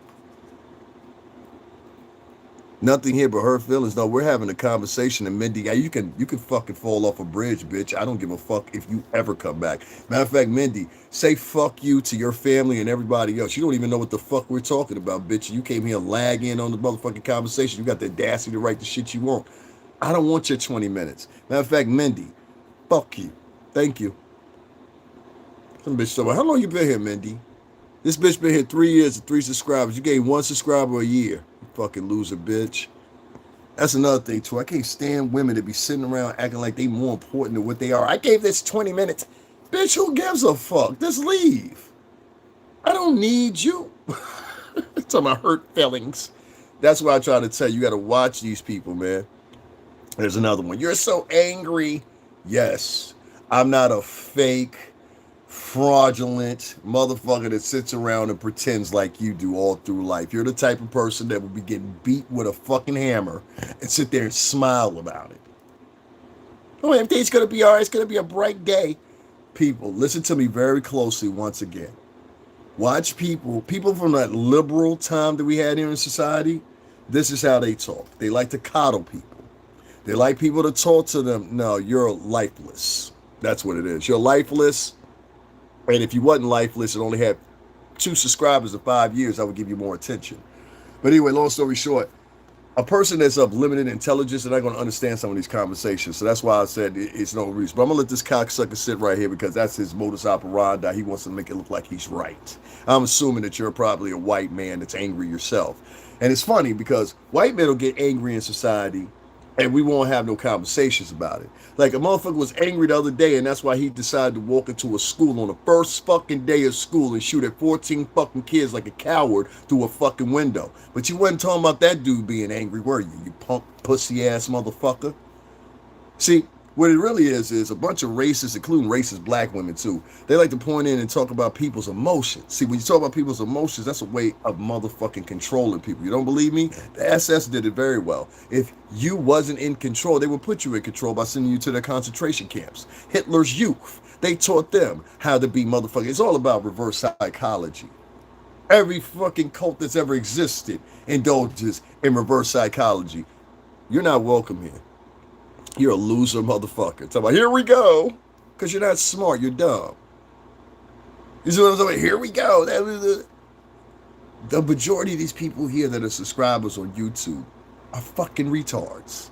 So you're trying to have these intricate intellectual conversations with people that didn't graduate high school. People that don't have any motherfucking type of fucking clue of what you're talking about because they've never witnessed it. So their base level intelligence goes about this far. That's why this shit is a waste of time. Like we trying to tell y'all, stop going live. That's what I'm trying to pull it out to you. Stop going live. Nigga will read the Bible talking about, yeah, praise God. And then at the same time will tell you, you sound angry. That's a motherfucker trying to condition you, dog. That's what any nigga come up to you as a stranger talking about, you sound angry. I can sound the fuck I want to. Show me a statue in the law where it says I can't be fucking mad or angry or voices about some shit, but a white man can. Do you ever hear anybody checking a white man? You're so mad. No, they specifically make that for niggas. I keep telling y'all that shit. They even got the bitches out here that shit that's been made in white supremacy. Exactly. Education ain't free. So you even got black motherfuckers that speak against anti-white supremacy in this motherfucker turning around talking about, yo, you're angry. Okay, I can show you 100+ passages in the Bible where they talk about anger. But a motherfucker will sit around and talk about, I believe in God. You don't believe in God, you're going straight to hell. Hindering your emotions can make you go crazy. I'm a race beta. Loser looking for views. I don't have to look for views, bitch. I got over 11.3 million motherfuckers. Oh, he do. Oh, okay, that dude. Maybe he do. I don't know. I don't care. I hope you talking about him or me, Roof. Who you talking about? Just so I know. Because I definitely ain't no race beta. If I was a race beta, I have these motherfucking black niggas giving me thousands of dollars.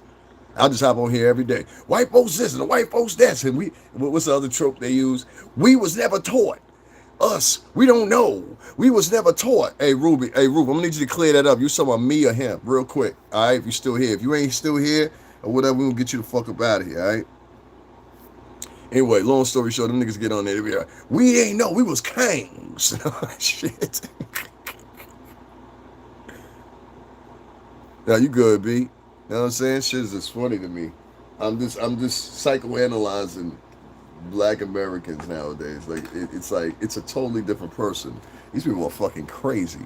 You know what I'm saying? Like niggas just got all liberal views. All their views are liberal, most of them. And like I was gonna talk about this black kid getting beat up in a barn, but I'm just like, yo, fuck that. These niggas, don't y'all notice that everybody's coming here saying something to me is either somebody black or somebody white? You notice that? Have y'all noticed that? It's either a white man or a black woman trying to come in and reprimand the nigga every 5 minutes. Yeah, you notice that?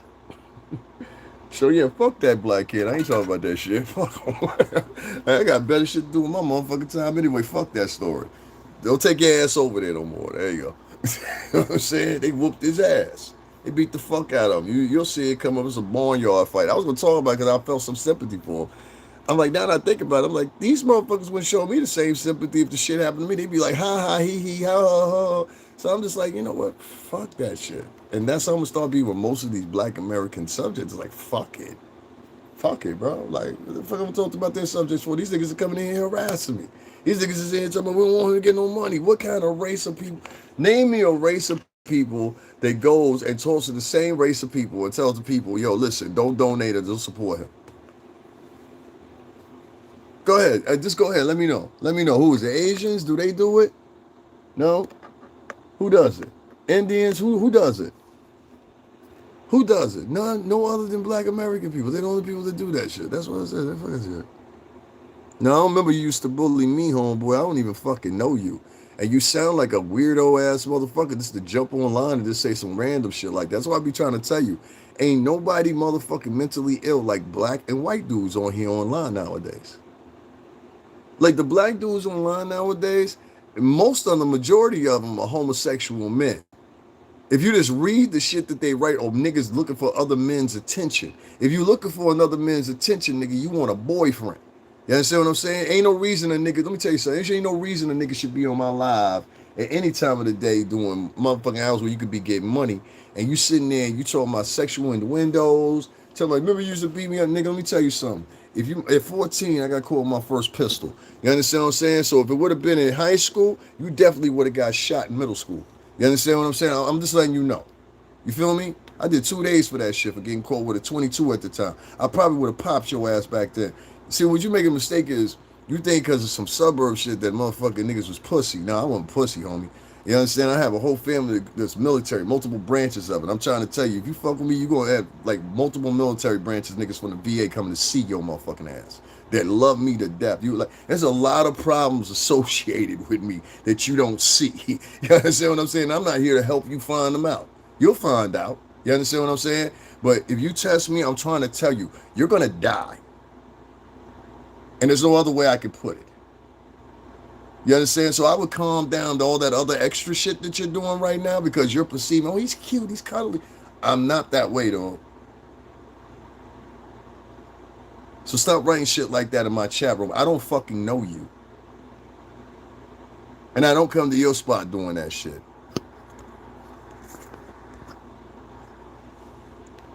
What about Russ? I don't give a fuck about her. Right, you give them the same respect you give me. I don't say shit to these people, and I'm getting tired of it. Like, niggas is now up in the game. Like, a lot of niggas is mad at me because of the Puff situation. You understand what I'm saying? They lost out. All the diatribe went down the drain. And none of the black Americans want to ask because they were so impactful about seeing a black man go to jail. That's why I brought up this motherfucking Epstein dude today. You know what I'm saying? And that's why I'm skipping past talking about this black kid right here getting beat up in the barn because I really don't give a fuck. Because then I'm joining their ranks and doing the same shit. Let's get online and cry about something. Nah, you shouldn't have had your little black ass there. So your parents should have been smart enough to let you know you don't go to no fucking barn party and you look around and everybody in there is a white male, everybody's drinking or whatever. And at some point, don't think to yourself, well, listen, I don't know the rest of these guys that well. I know the guys I came with. And for the sake of the matter, his homeboys fought with him for a minute. They helped him out. I ain't gonna lie. But you don't go in no situation like that in Missouri of all places. You understand what I'm saying? Any minority nigga, you're going to lose every time and it's going to jump you. And that's what they did. You know what I'm saying? And he'll probably still come out and be like, well, you know, they're still my friends. No, they're not your fucking friends, you stupid motherfucker. 9 times out of 10, he was raised by a single mom. That's why he think like that. You feel the fuck away for that kid? Fuck that kid. That's how I feel about it now. Oh, this we, us, them, and they shit. That shit, we gotta kill that shit. Umar used to talk that we, us, them, and they shit. You see where he got you?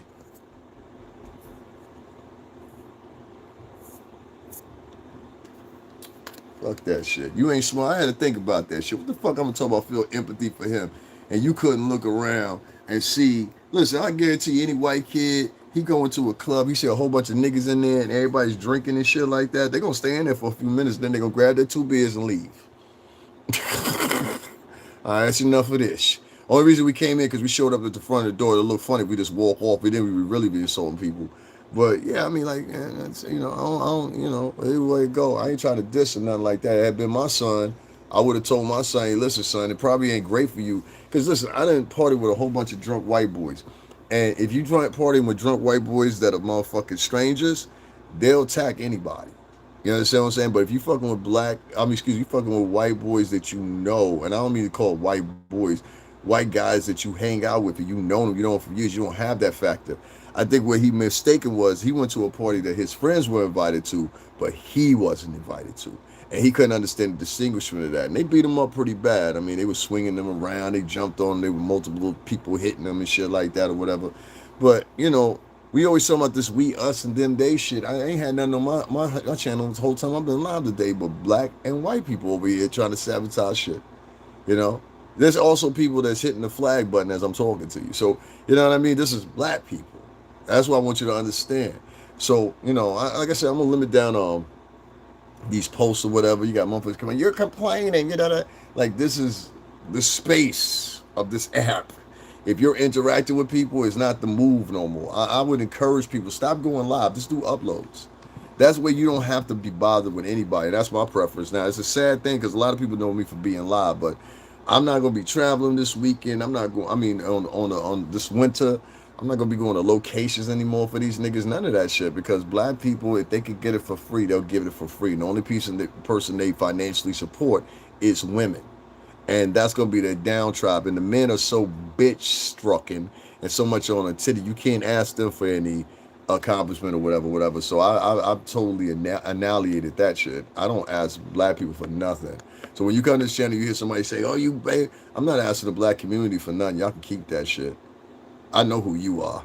You understand what I'm saying? Like, it's no problem. Go keep on supporting the toxic bitches like you've been doing. You know what I'm saying? It's a bitch-raised culture. That's why I say I will never, at this point now, I will never have no kids. And hell no. Hell no. Hell no. Be raised around a whole bunch of people that hate each other. Nah, I'm good. I don't want no black American kid. I'm good. And y'all can take that however the fuck you want to.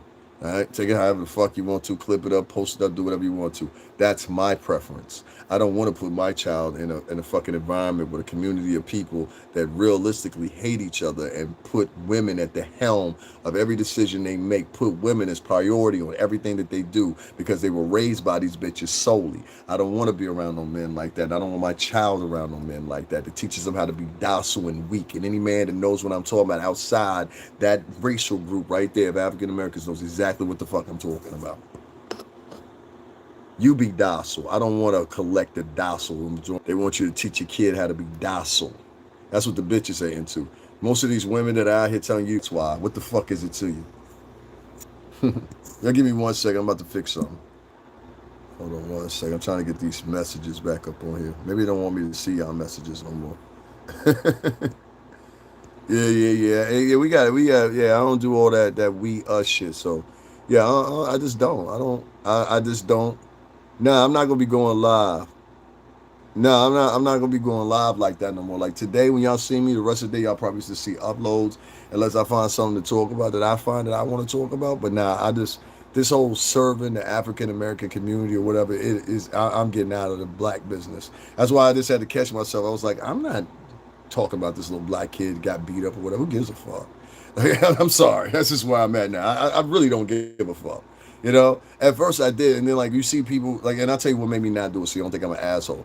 The whole time I've been live for the past 2 hours and 30 minutes, right? I've gotten 2 donations from the same dude. He donated $1 and then donated $10. Appreciate that. You know what I'm saying? But you'll notice now, one of these African American motherfuckers came in here.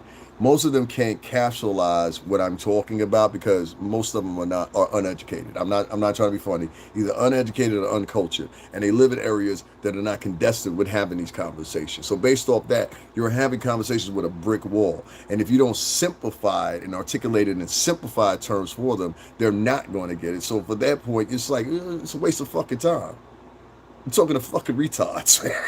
You know what I'm saying? You're talking to retards that most of the time they know what's going on and they're not going to admit it. They'd rather just sit back and talk about we, us, them, they. You should feel sorry for it. And I ain't with that. They ain't the move of no soldiers. That's a move of pussies. Niggas that need to be coddled. You understand what I'm saying? Niggas ain't going to be... Listen, man, I did 2 bids, dog. You understand what I'm saying? I was never crying or whatever. You understand what I'm saying? When I was up in there, I was like, yo, nigga got to handle this. Nigga got shit, got bid real quick. My shit was $250,000 motherfucking dollars. I wasn't going to motherfucking way. As soon as I heard the judge say that, I said, oh, well, I guess we here for the ride. We'll shadow up. We about to bid. That was my first bid. So I ain't with all that we, us, them, they shit because I was up in there by my motherfucking show. You know what I'm saying? And the Record Wheel show, I poked the motherfucker up in that motherfucker and went to motherfucking Shag for the shit for fucking 3 weeks. Poked him up with a plastic motherfucking fork. Like, nigga, I can make something like anything. You don't know me, huh? Same thing. Oh, he's cute and cuddly. Won't do that. Nah.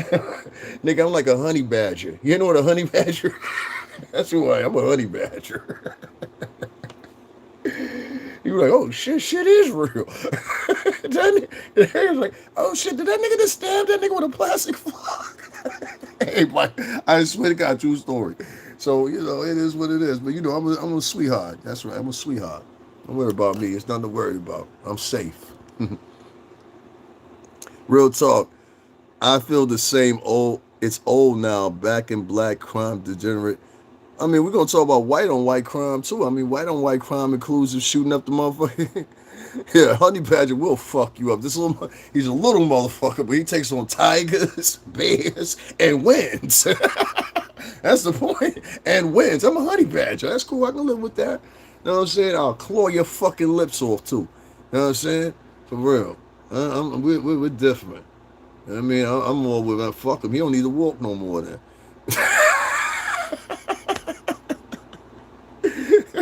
Hey, hey, talk that shit on live now with no tongue.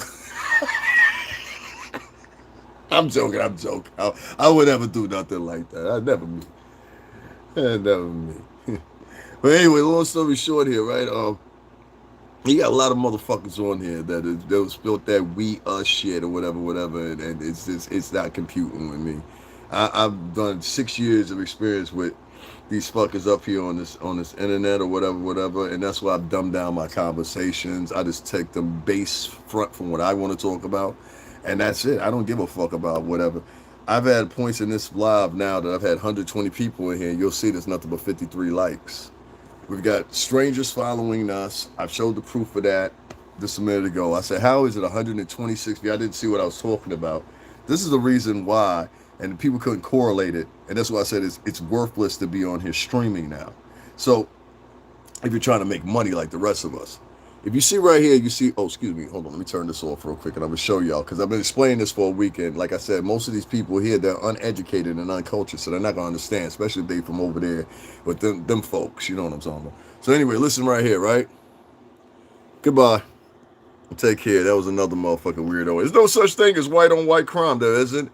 So I'm going to post something later on that's going to have some white people talking about this white on white crime, including that whites are the most motherfucking arrested in the United States in the past 2 years. Now, you have a good afternoon. Take care of yourself and tell your whole family, fuck every last one of them. You bitch ass nigga. Nigga was sitting here the whole time acting like he was cool. That's why I don't fuck with people. Now y'all seen that, right? He was sitting up here the whole time acting like he was cool, and that's how he really felt.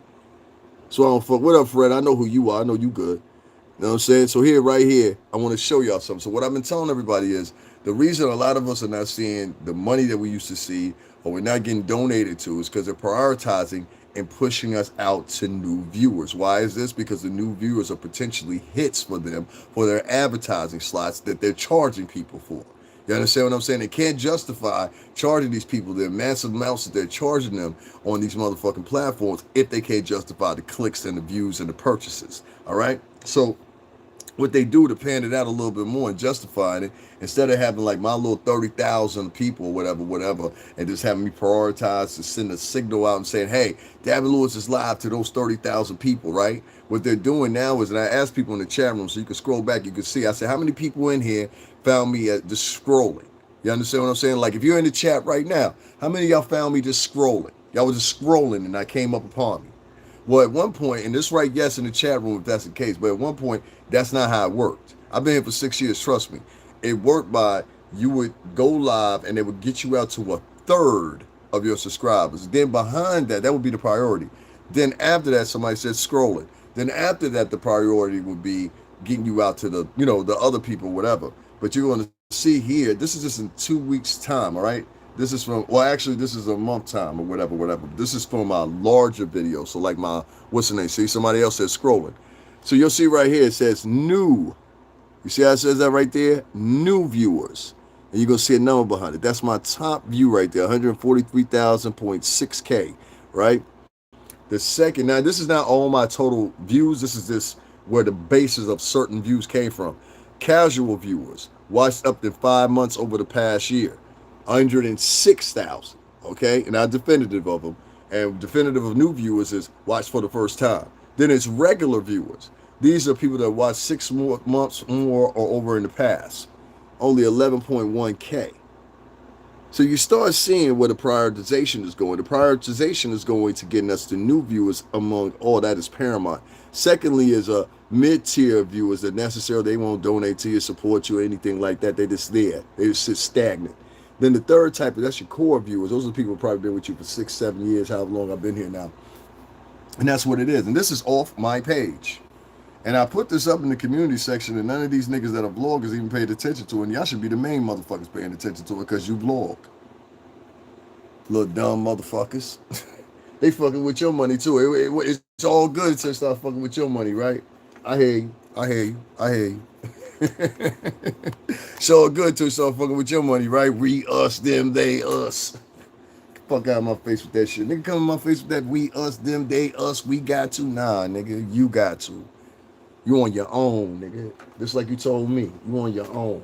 I gives no fucks about that shit. So don't come to me since niggas is out spreading around, yo, don't support his channel, whatever. Don't come to me asking me for no help. I'm not supporting nobody, none of that shit. Done with that shit. You know what I'm saying? That's why I said, don't take me the wrong way when I say, yo, fuck that kid. I'm not gonna talk. I'm not. For what? For what? Fuck him. You know what I'm saying? That's how I look at it. And I gotta start being more and more like that with that community because honestly and truthfully, I'm a somewhat take this to the end because I don't even feel like talking no more to y'all. Really, y'all have seen since I've been live. I don't know how long you've been live with me. Black and African American people come in here, harass me, tell people don't donate to me, accuse me of doing shit that I'm not even doing in here. And I don't even have white people doing that to me. And I live in a white area.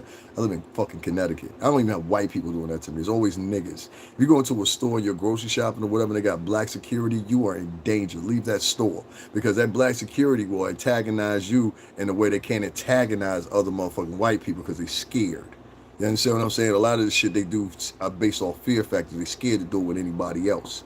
So I'm just acknowledging y'all can cop it up, chop it up, or whatever. The version of African Americans I'm seeing, I'm gonna say it real loud so you can hear me.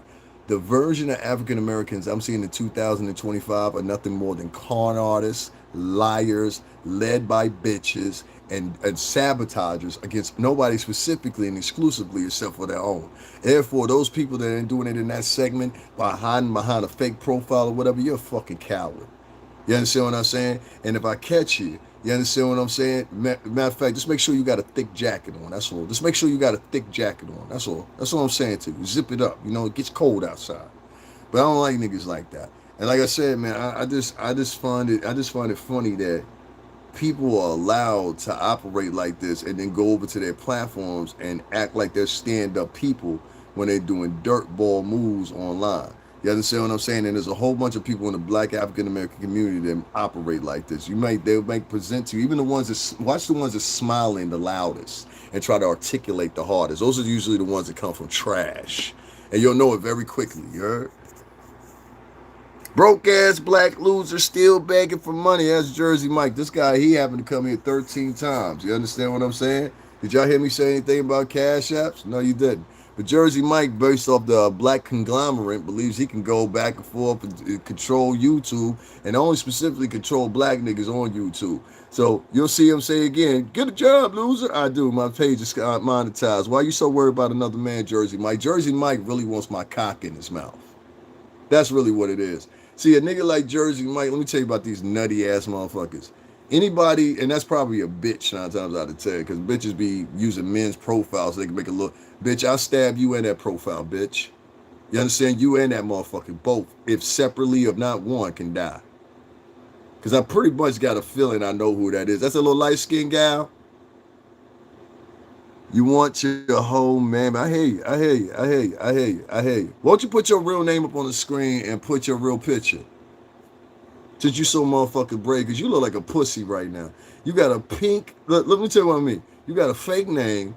You got a pink motherfucking emblem. I'm just peeping this shit. And this is like your at least 16th profile because you came here before and you had like, this nigga, let me tell you about this. Yeah, he made this 2 days ago. This motherfucker made a profile 2 days ago so he could go and troll. But I'm fucked up and I'm crazy. I gotta pay attention to this shit. And he came here to tell me You can't be on here asking for donations.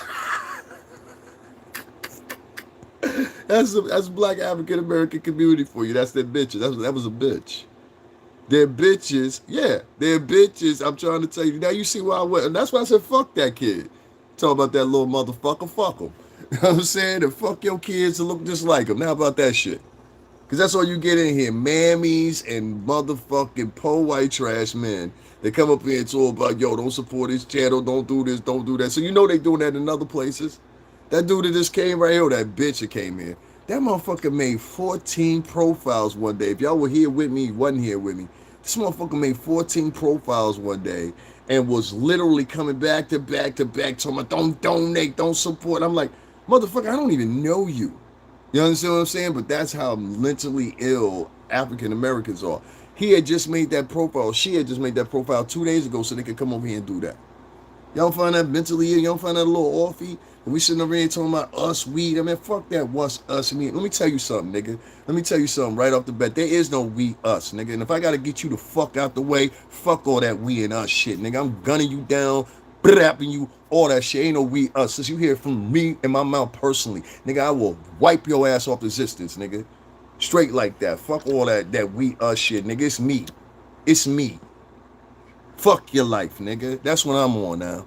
You understand what I'm saying, man? Fuck that. Fuck that Tory Scholar. Fuck that. They all like, you like that too, bitch. Fuck you. Bitch ain't had nothing to say the whole time. They all like, fuck you, bitch. Go hang with them. You know what the fuck I'm saying? You know what the fuck I'm saying? Man, get out here with that fake Jesus shit. You don't believe in God. Now I'm good, man. I need to get something off my chest. I don't even know you. Listen, Black American, we're not fucking family. I don't fucking know you. I don't console with you. Listen to me very carefully, because this is a mental problem y'all niggas have, right? Y'all think just because we look the same that you motherfuckers should take a head and come talk to me and all that. Nigga, I don't need to talk to you. I don't even fucking like you.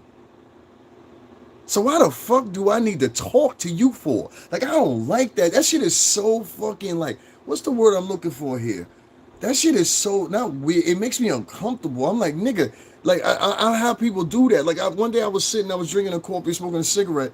This motherfucker looked past 12 white people that were walking past and came and talked to me. Talking about, yo, brother, you know, man, listen, I just got out of jail. I had to look at him literally tell him, nigga, I don't give a fuck. They could have kept you in there. Get the fuck away from me. You understand what I'm saying? Like, I don't give a fuck. Get it?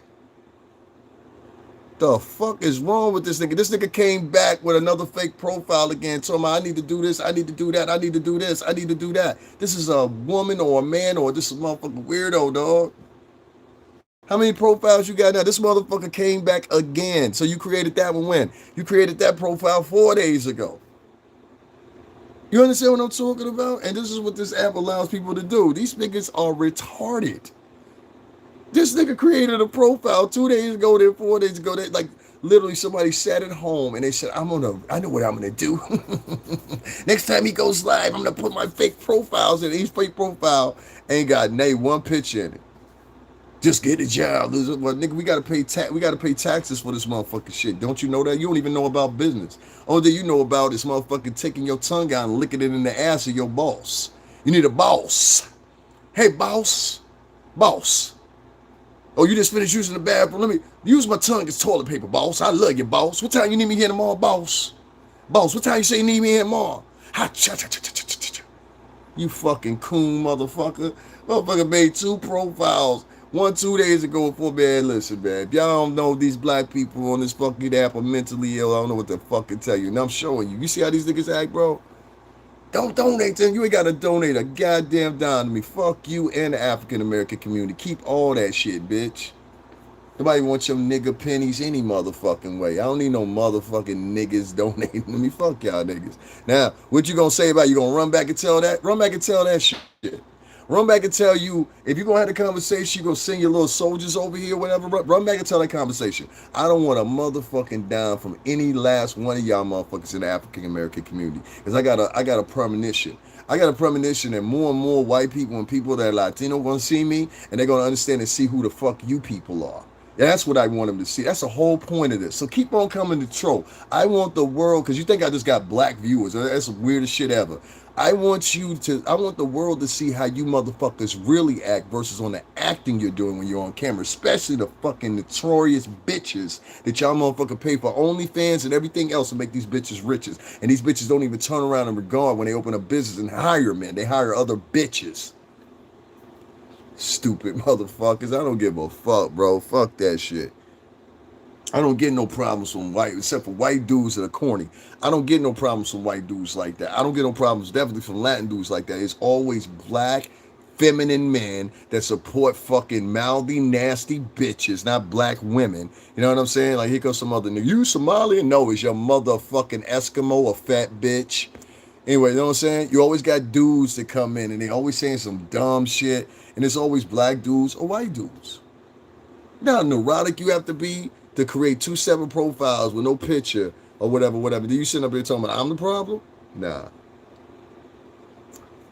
That's the shit y'all willing to upset. I don't need a goddamn dime from the African American community. Y'all can keep every dime up. Now, if you over here after I said that shit, then you're the problem.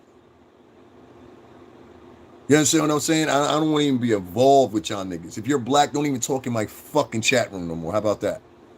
Let's do that.